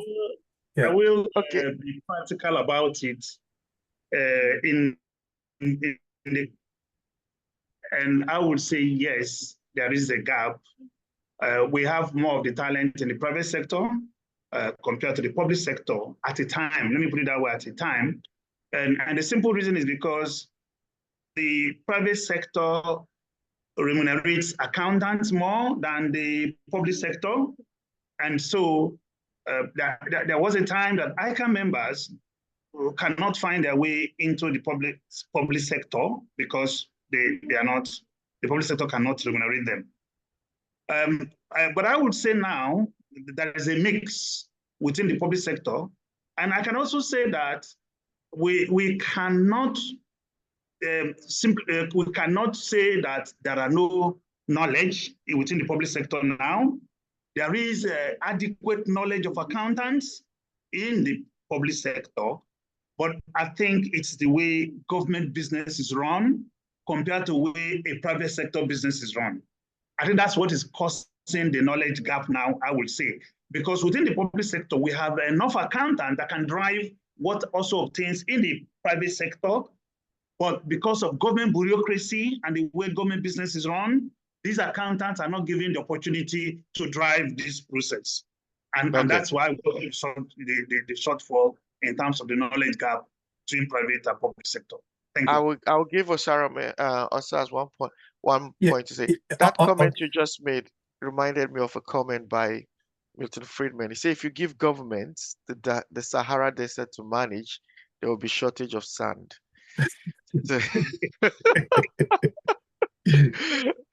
Okay, Egbo, your point. Yeah, thank you very much. I tend to have a different perspective to this because if we are talking about whether the accountants in the private sector are more qualified than, more knowledgeable than those in the public sector, we tend to remove the focus from where the problem lies, because that is not where the problem lies. Because whether you're in the private sector, you're in the public sector, you have to work with rules, guidelines that are provided. So they are not the one providing the guidelines. So who are the one providing the guidelines? That is where the professional accountancy bodies, they have a role to play. So it is the role that the guidelines they set out, it is the standards they set out that those guys will work with. So that is very important. I think that is where we should be focusing on to drive the change. And whoever is there, whether in public sector or private sector, once they have, like Innocent said earlier, someone said, if the rules are not there, what am I going to use to work? So that is very important. That's my point. Thank you. All right, good. And interestingly, I mean, we have a project that's coming out where we've spoken to over 2,500 professional accountants from a survey we're working on, and we can see the difference. So perhaps when that result is out, I'll be talking more about it. But there's a question here: how mandatory was membership to accounting body in government? Do you think there is that? Because, and for some reason, the government conversation has taken over. Why? A lot of the things that we have spoken about today, resilience in the public sector, you need government accountants. If you want to have accountability of water, the Resource Management Act, mostly in big countries in most countries will always rest with the government. So in some ways, these things have to be driven from governments, but through professionals in that space. So if you are wondering why too many government conversation is going on, I guess that's why. But here is the question: how mandatory was membership to accounting body in government? What about the battle with economists in architects government? I'm not sure I got this well, but perhaps this is about a debate with different professional disciplines, I guess.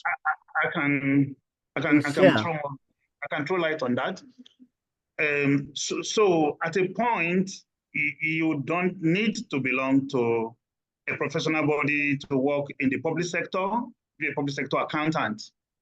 And I think that's what has given rise to professionalization in some jurisdiction in Africa, because the accountants there never belong to any profession. But that's different from some jurisdiction. In Nigeria, for instance, you have to be a member of an accounting profession to be an accountant general of the federation, so to say. But in some countries, in other African countries, you need not be. And that's what gave rise to the professionalization. But I don't think that is the issue, because, like I said, it is government bureaucracy. I had a bond when he was saying the rule for the accounting profession. There's a limit to what accounting profession can do when it comes to certain things. So if you come to government accounting, for instance, the professional accountant can only tell their members, this is what IPSA says we should do. And your role, teaching your members what IPSA says, but who determines how IPSAS is implemented? Who brings the money to organize the symposium, the training for IPSAS to be implemented? It is the government body. And if they do not bring that money, then whatever the professional accountant does ends there. So they are all interconnected. And that's where the private sector differs, because the private sector, the companies would like to follow IFRS as it has been prescribed. But in government, there are other political considerations. And so we have our experience trying to do ICANN accountability index and how some state governments are taking that. So we need to implement all of that. Yeah, Thank you so much. I- Henry, I'll give you the point to speak now, but there is a question I would like you to also respond as you speak to. yeah. It's a question of, do we need government monitoring in accounting professional board? Do you, or perhaps maybe that should have gone back to Innocent. I'll come back to that. But Henry, while you're still speaking, somebody has mentioned I think there's something about the talent gap between accountants in the public and private sector. There are a number of reasons. Preparedness, which you have mentioned, but I don't think there is anything new there. But go ahead and make your point, Henry. I'll come back to Innocent for the other one. Interesting. What Innocent has said, that's true. That, for example, in Tanzania, that to be a chief accountant in a public sector organization, you need to be a member of the board. So that is put in the legal setting. But that is it is a legalistic view. And as an academics, we need to discuss that we have the functional perspective and the legal perspective. To what extent these people who are put in that position, they go deep to understand the accounting itself, for example, the standards, the updates, etc. And to what extent do they integrate with the government operations? So that's an issue. And I think it's very important that one of ways that these trainings are very important to ensure that we have that kind of things. But another point, which is the question is asking, the battle between economists and the accountants, and the economists being developers of government accounting. I'll tell you, it's accounting which started to develop the government accounting. Then accountants dropped it. They went for the financial reporting. And the economists are the one now taking over and having the policy. I gave you an example that when you lead the budgetary accounting, which is developed by economists, there are a lot of accounting techniques which are being violated. And one of them is that they report borrowing in terms of loan as a revenue. And that's is part of account to explain that this is not appropriate. For example, in Tanzania, Zambia, and Uganda, which we did our study, these are the countries nowadays that are doing consolidated government accounts, and under the perspective of the whole government accounting. Now, when you are doing WGA, how this WGA is linked with the national accounts, which is being developed for quite a long time. So here I can quote saying from Professor Hopwood, who said that we do accounting, but do we really know accounting? So that's our role, that we need to make sure that accountants know accounting, because as we are saying, that accounting has to reflect the economic reality. So in order to be able to represent the reality, you need to know that reality. In other words, it's the role of the accountants also to know the economics and the dynamics of the economics of the country, particularly thank you so much. When you work in the public sector. I don't want to cut you too much, but there's a question. I think somebody was also talking about the Ohada experience, which is typical, slightly maybe different, but still having the same issue. But I can see on the chat there too, to also, please do not hesitate to contact PAFA in regards to your questions. We have started conversation on Ohada. That's good. I wanted to ask a point, which is something I'm aware that is going on and how that solves the problem. I mean, Innocent, you will know very much, and maybe some people on the call, of API, the API initiative. Is that like an intervention to provide that middle level talent or capacity?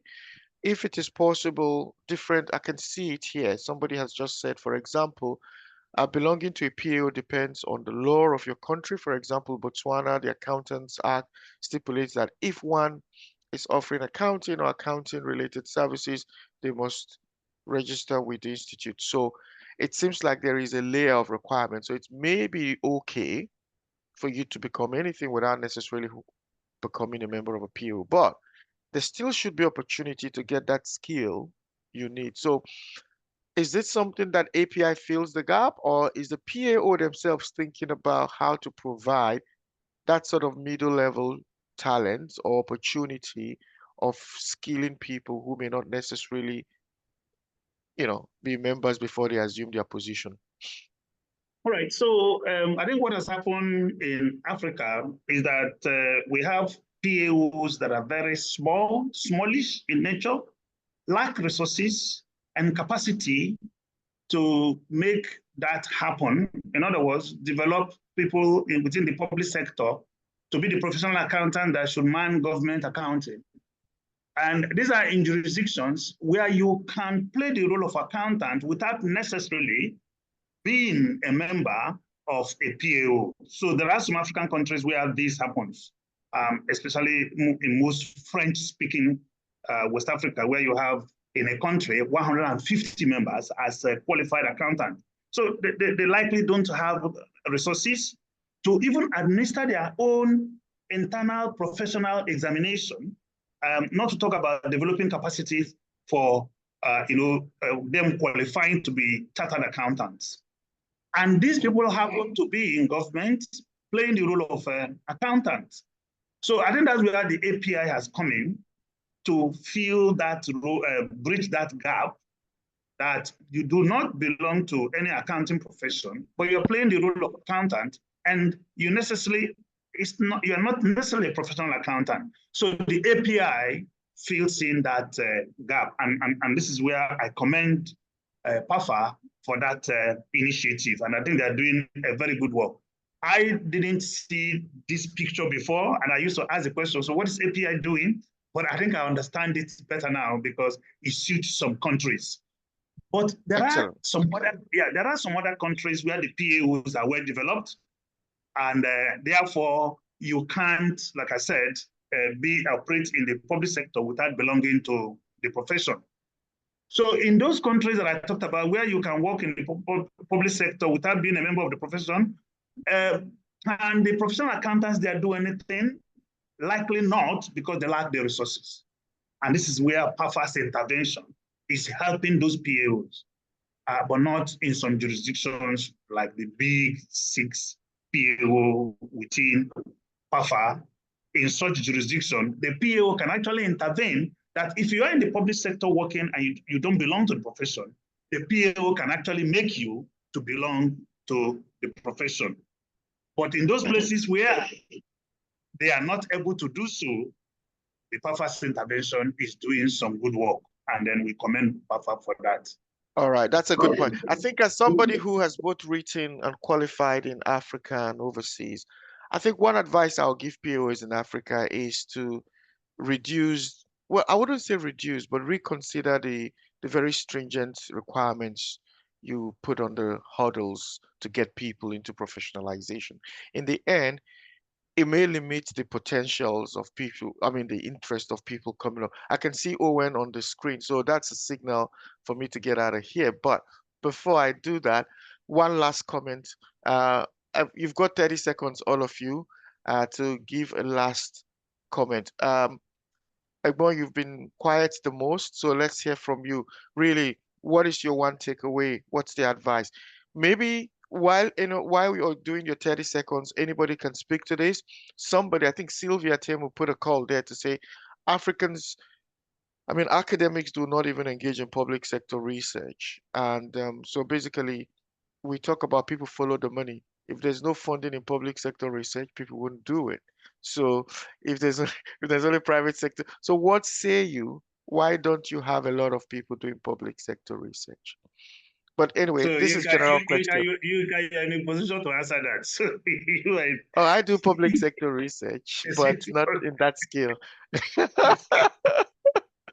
So it's your question. When you start.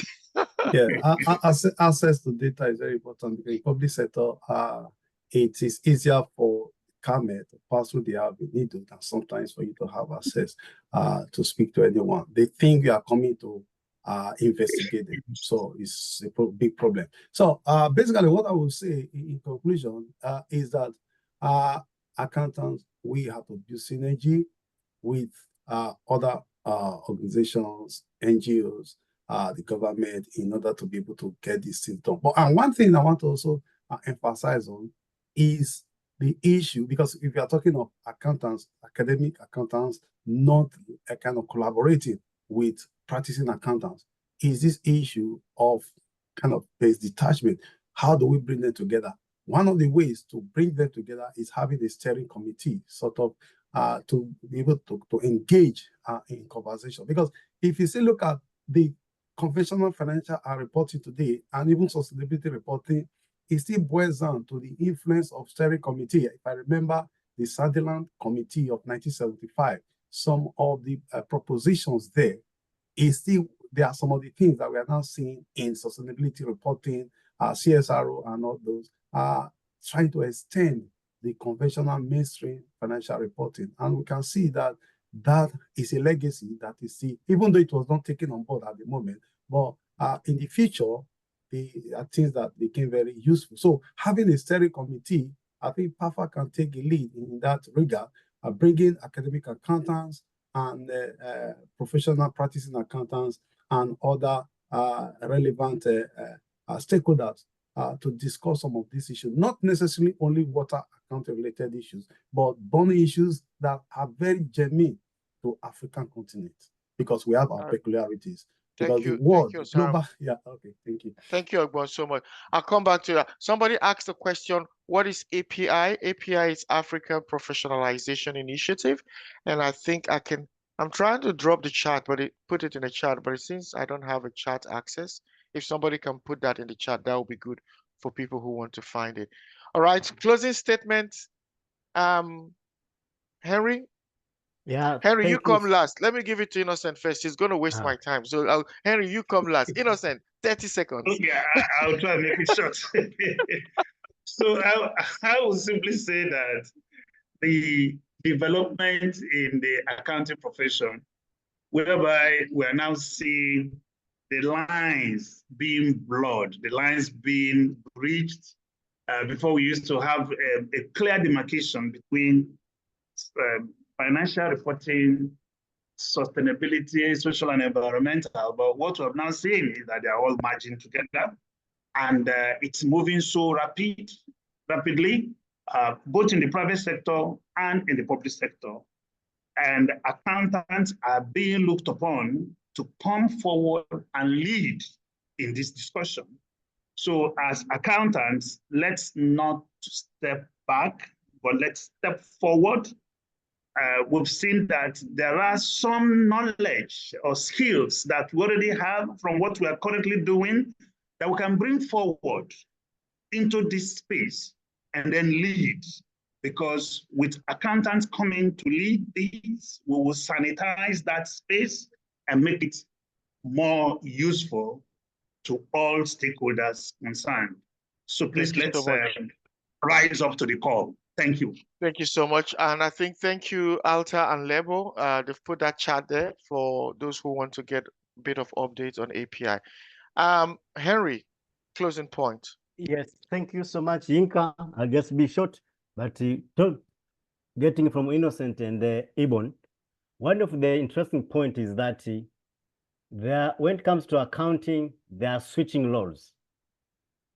When you compare with other professions, it comes to the academic are the one who thinking and theorize, and the practitioners, they practice them. Now, when it comes to the accounting, the other way around. The practitioner develop the standard, they think, and the academics, they teach them. So basically, the academic role of thinking and developing the theories based on the practice is almost not there. So I echo points said by Ebon, bringing together academicians and the practitioners to work on this. Particularly, for example, when you develop the standards have to be scientifically grounded, not only focusing on the investors, through also the scientific process. But also now another point that what we found from our studies that the accountants want to be engaged. So basically, engaging accountant at the highest level will help to take this professional on a proactive role. So that's very important. So much. Yeah. Thank you so much.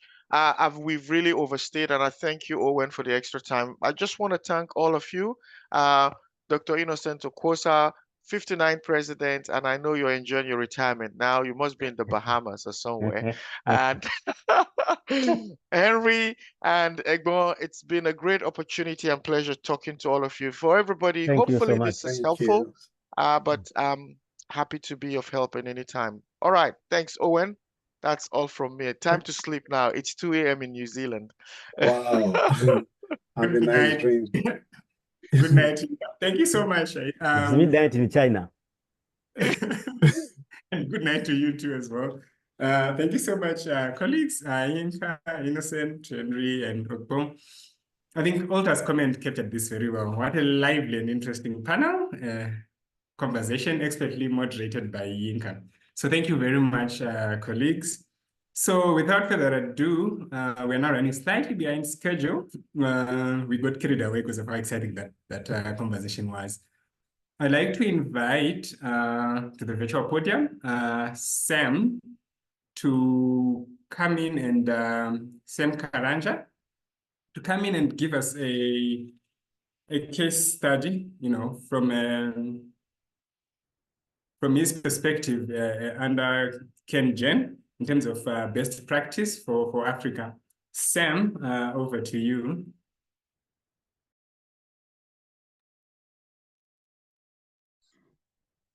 Thank you. Thank you very much, Owen. I hope you can hear me. Loud and clear, and we can see you as well. All right. Thank you very much. As Owen has introduced, my name is Sam Karanja. I am in Naivasha, which is about 100 kilometers from Nairobi. I work for Kengen. So I'm in our, what we call geothermal complex. So this is where we produce most of our power. So that's where I'm working from for this week. I'm here on behalf of my supervisor, my boss, who was not able to join. But I'm happy to discuss and to participate in this forum. And I have to say that I have learned quite a bit just listening to the panelists who have been there before me.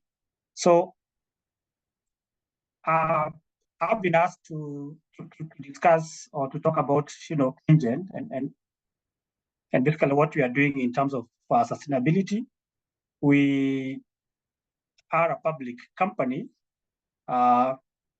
basically 70% owned by the government and 30% listed on the Nairobi Stocks Securities Exchange. So we wear both hats, both as a government entity and also to some extent as a private entity. So we usually have to balance between the two. It's interesting discussion. The issue of sustainability is big. It's what everyone is talking about, and it's quite interesting to see, the accountants and the accounting body coming in to see how this can, or what their role can be in this, and I really commend you for that. Just a background, I was trained in accountancy myself. I just never practiced. So perhaps that's why I was thrown in here today with the understanding that maybe I won't float so much, but it's a pleasure to be here. Now, the beginning point of all this is where we are coming from in terms of sustainability. For Kengen, we see a problem in three ways. One is the climate change. The other one is the pollution. And then we have the loss of biodiversity. So when you look at our business, those three things impact our business quite significantly. And we believe that apart from Kengen and our business, these problems or these issues have a potential of affecting millions of people. And if we don't collaborate as corporates, as governments, as international community, we may not be able to deal with some of these issues. So just before I go any further, Kengen is, as I mentioned, is a company that is owned by the government. We are the biggest generator of electricity in the Eastern Africa region. We were founded in 1954, so we have about 70 years of existence. We have a generation capacity of around 1900 megawatts, and most of the power that is consumed in Kenya comes from us, about 60% and above. We generate our power from geothermal, as I mentioned. We also have a hydropower plant, wind, and we have a few thermal plants, which account for about 16% of our capacity. We are in the process of developing new capacity as the economy is growing. And from our strategic point of view, we don't see the future in non-renewable energy. So all our future projects are all going to be renewable, mostly in geothermal, although we have a few projects coming in wind and solar as well. So if you look at the Kenyan grid, it's one of the most green grid you're going to get. If you look at the dispatched energy in the country, over 90% of it comes from green sources, just to show how much investment that the government and Kenyan in particular have made in ensuring that we have a green grid. So, and this is very, very, very deliberate because many years ago, around 20 years ago, we decided that we are going to provide energy to the country, which is safe, reliable, and competitively priced, but also environmentally friendly. We were going to try as much as possible to carry out our business in a sustainable manner. And we have employed so many tools along the way to try and get that. And I'll discuss about them briefly. As we all know, energy is a key enabler in economic growth. So the long-term achievement of any sustainability cannot come into play without looking at how sustainable our energy sources are, and particularly electricity, and maybe you can go to the extent of talking about heating for the countries that need that.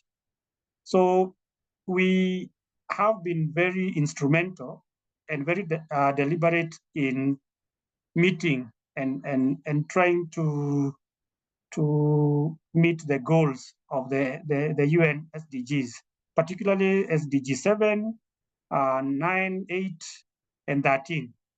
And we also believe that apart from those, we're able to support almost all the other SDGs. So let me just say that as a company, our commitment to sustainability has been quite well documented. We have voluntarily adopted many best practices in the industry. Our company is actually quite known for being sustainable. In fact, our whole business is on sustainability. We started by implementing a system, an integrated management system that incorporated both quality management system, environment, and occupational health and safety. This was the bedrock of most of the systems that we implemented afterwards. So I think we are the first, if I recall correctly, we are the first public entity to be certified in ISO 9000 way back, and many others have followed suit. In addition to that, Kenyan is a member of the Global Compact Network. This is a Kenyan chapter, and we joined this as a Tier 2 participant in May of 2019. This was basically to accelerate our sustainability efforts and to scale up our impact across the globe. The company has committed to the 10 principles of the UNGC. We are very deliberate in the areas, especially of environment, the labor issues, human rights, and also anti-corruption. And we believe that all these actions, again, help us to support the SDG goals. We have been very active participant in the UNGC, and we are happy to see that even the other players in the energy sector, even in the private sector in the country, are coming on board. As mentioned earlier, Kenya committed to reduce the GHG emissions by 32% by the year 2030. And we do believe that energy plays a big role, and that's why we are there to support the government's commitment on this. And we believe that with the collective efforts of all the ones in the energy sector, we can be able to meet the targets that are set aside for the energy sector in meeting those goals. So just looking at some of the programs you have participated in locally, which is voluntary, we have the climate action, we have the SDG ambition accelerator program, we have the gender equality programs, we have anti-corruption programs in the country. We also have young SDG innovators, which our young people are quite engaged in. And beyond that, we recently subscribed to the public ESG reporting based GRI standard, which is also through the guidance of the Kenyan, the regulator, that is the Kenya Capital Markets Authority, and also the Nairobi Securities Exchange. We do believe that this area of reporting that helps us to report what we are doing in issues like anti-corruption, labor, human rights, and so on, including environmental compliance. We believe that these reporting standards and structures can really help bring that accountability and transparency in what, especially companies in the public domain are doing. We are quite elaborate to enhance that reporting. We are quite new to it, but we believe that we can grow into it, and we will be able to mature in our efforts to be quite transparent and accountable, especially in the areas that we are doing. Just going back to some of the tools that we have used. We have done a lot of, we always do environmental and social impact assessments and audits for all our projects. We have a very robust mechanism for stakeholder engagement, especially community issues and environmental basically stakeholders, including the government. We do have a very elaborate grievance redress mechanism, whereby any issues in terms of pollution that the company could be accused of, we have a mechanism that we're able to channel that grievance through and resolve it to conclusion. We have devised ways of having whistleblowers, basically anonymous corruption reporting. We have energy audits, waste management audits, and so on and so on. So, but I would like to, before I finish, talk about our conservation efforts. We have put a target for ourselves to plant 5 million trees in the next 10 years. So every year we have a target as part of the government efforts to afforestation. We have put a target of about 500,000 basically growing trees, 500,000 of them, and a soaring forest every year. So that makes about 20, that's about 5 million in the next 10 years. We did achieve that target last year. We did, I think, 600,000 and something. We are hoping to do the same this year. And we hope that through the efforts that we are making, we will be able to reduce and contribute to the reduction of our greenhouse gas emissions. So just to summarize, and because there are so many things I've talked about, is that as Kengen, we do believe that number one, having these standards that can bring transparency, that can bring accountability, is very critical. And also adopting some of these standards can really help even the company like us grow, not only in terms of environmental efforts, but also grow as a business, because we believe that we are here for generations. So our motto usually is G to G, which means we move this company from good to great, and also from this generation to the next. So from generation to generations. So thank you very much for having me and listening to me. Thank you. Back to you, Owen.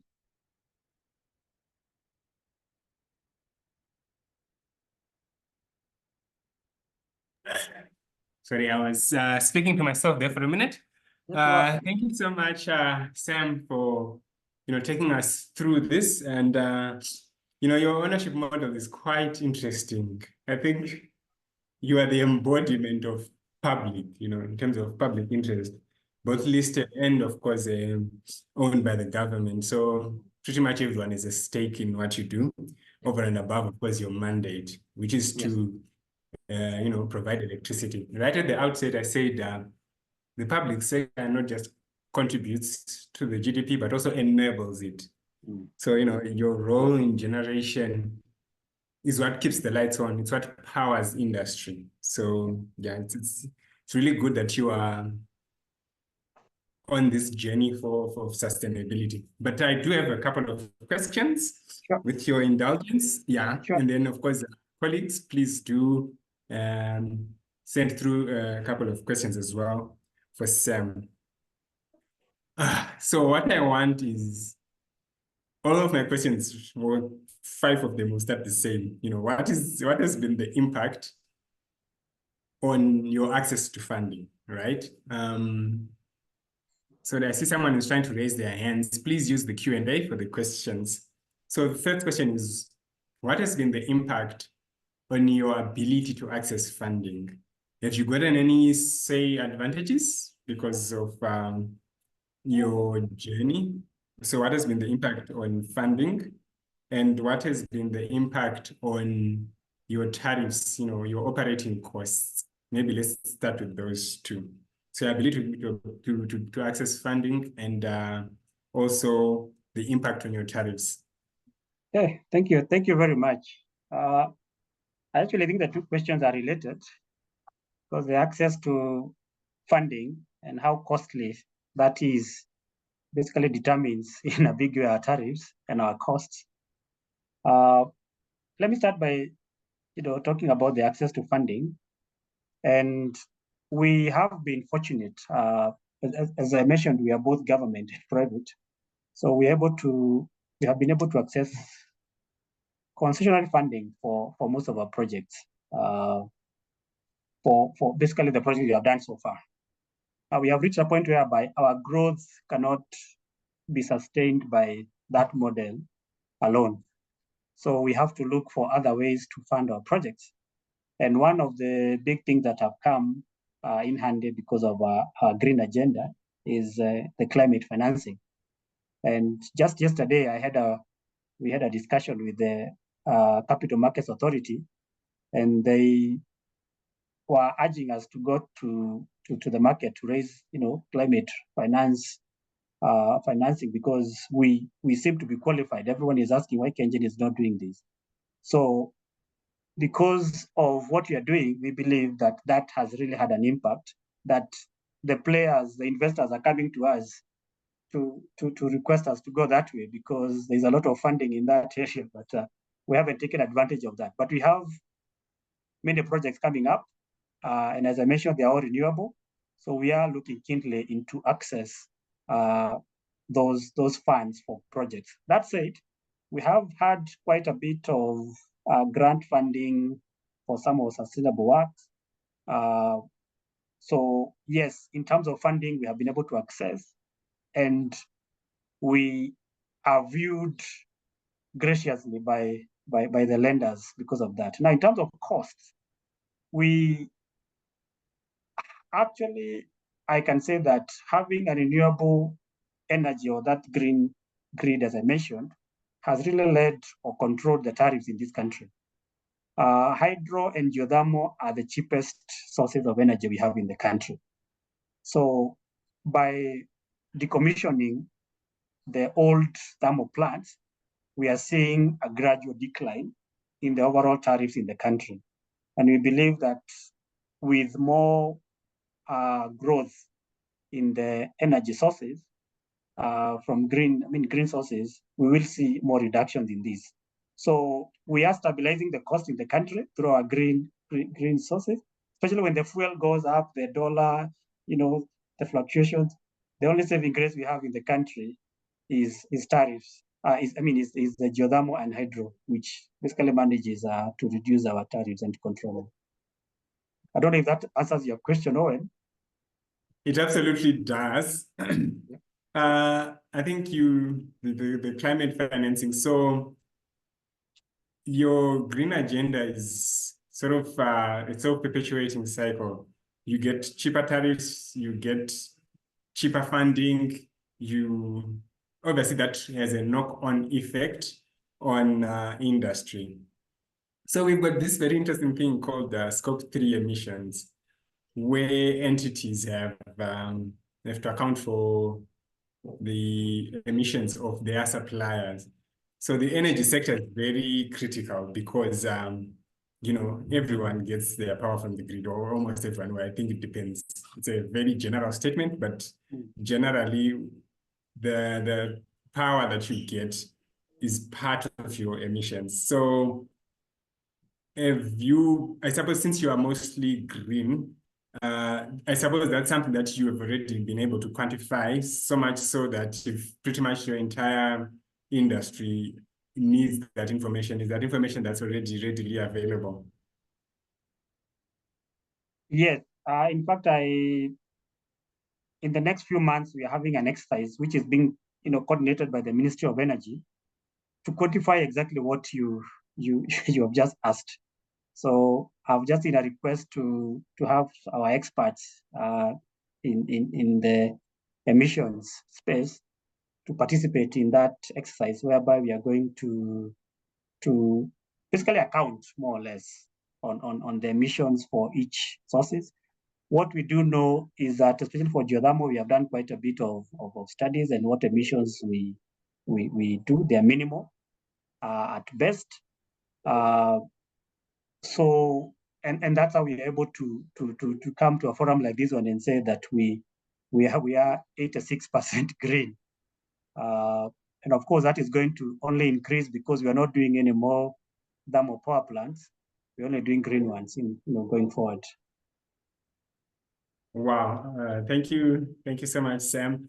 I think so for me, these Scope 3 emissions are one of the biggest threats, isn't it? So the fact that you have already undertaken this journey, I think one of the risks that we carry as Africa is for those exporters is we risk not being able to export certain products to certain markets if we don't go green. So kudos to you, and I think even the tariffs, them being lower, adds to the competitiveness of your industry. So I think it's all advantages throughout. That's probably the lesson from this. There are just a lot of advantages to doing. I can just mention that I'm here in Olkaria, and we are planning to establish an energy park here in Olkaria. We have had situations whereby some companies come to us and they say for them, their business model is to operate using 100% green, and they have to be able to quantify that to the investors. So as much as our grid is fairly green, it's not 100% as yet. The government has an agenda to push that to 100%, but we are not there yet. So we are about almost 90% green. So to solve that dilemma for some investors, we are setting up an energy park here in Olkaria, where we are going to supply 100% green energy to those industries. And we're excited about that because it's something that excites the market. And also we're able to offer these industries green energy quite reliably using geothermal. So it's something that we are doing that is a bit exciting, that may even help push, the adoption of the green energy even further in the continent. Wow, thank you so much. So I do see two questions on our Q&A. You spoke about energy audits. Are they regulatory, and how often are they carried out? That's the question from Boss Kelapile. They are not we actually have started focusing with our own internal operations first, because we have offices that we run, we have the water that we use, we have staff housing and all those things. So we started by saying that as much as we are operating sustainably in our power plants, let's also look at our other operations in our offices and so on, and see how much water are we using, how much energy are we using. And we do a lot of audits on our own facilities first. And now, based on the success that we have had there, now we are able to actually now go to other players and do similar things for them. So for our own internal use, they are regular, we do them annually, and we have recommendations that we improve on this and there. But for the others, we do it on request. So it's not statutory, it's just for us to support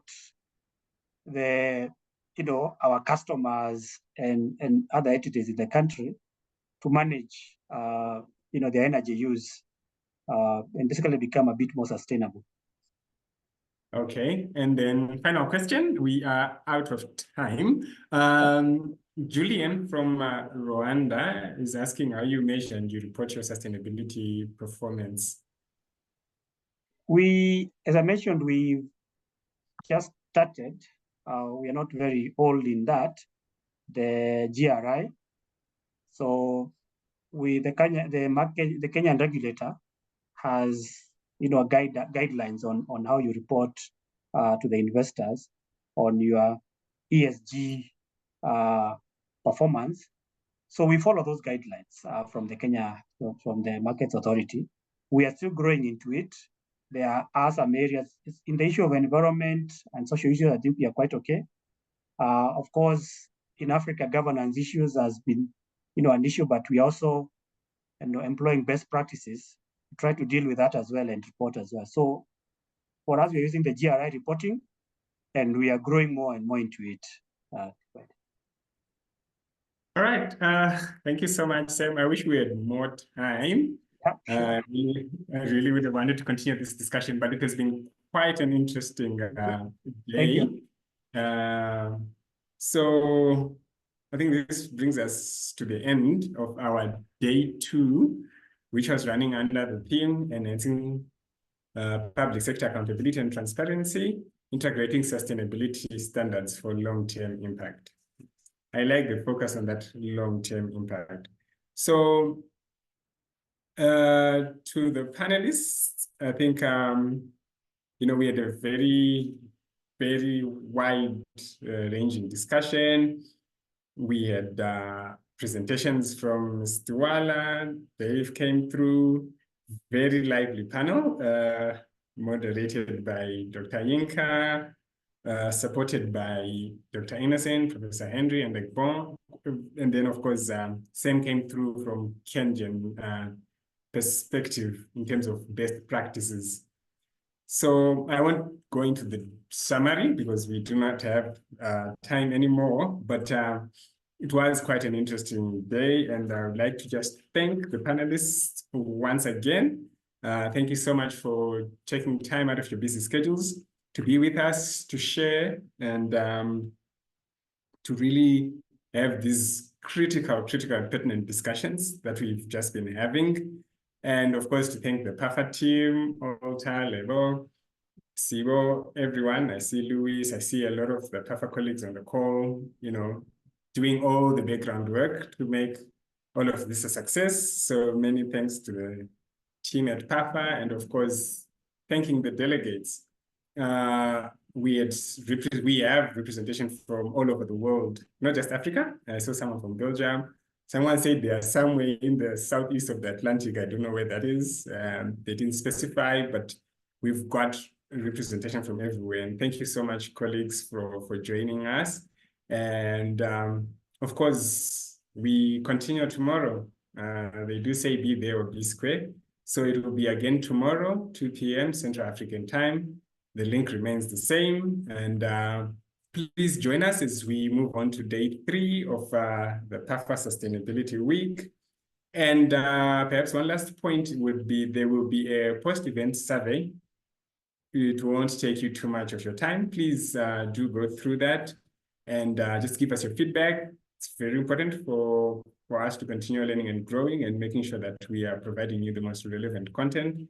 So please do take a minute or so to go through that post-event survey. But with that, ladies and gentlemen, thank you so much. Do enjoy the rest of your day. Depending on where you are, good night, good day, good afternoon, good morning. Thank you very much.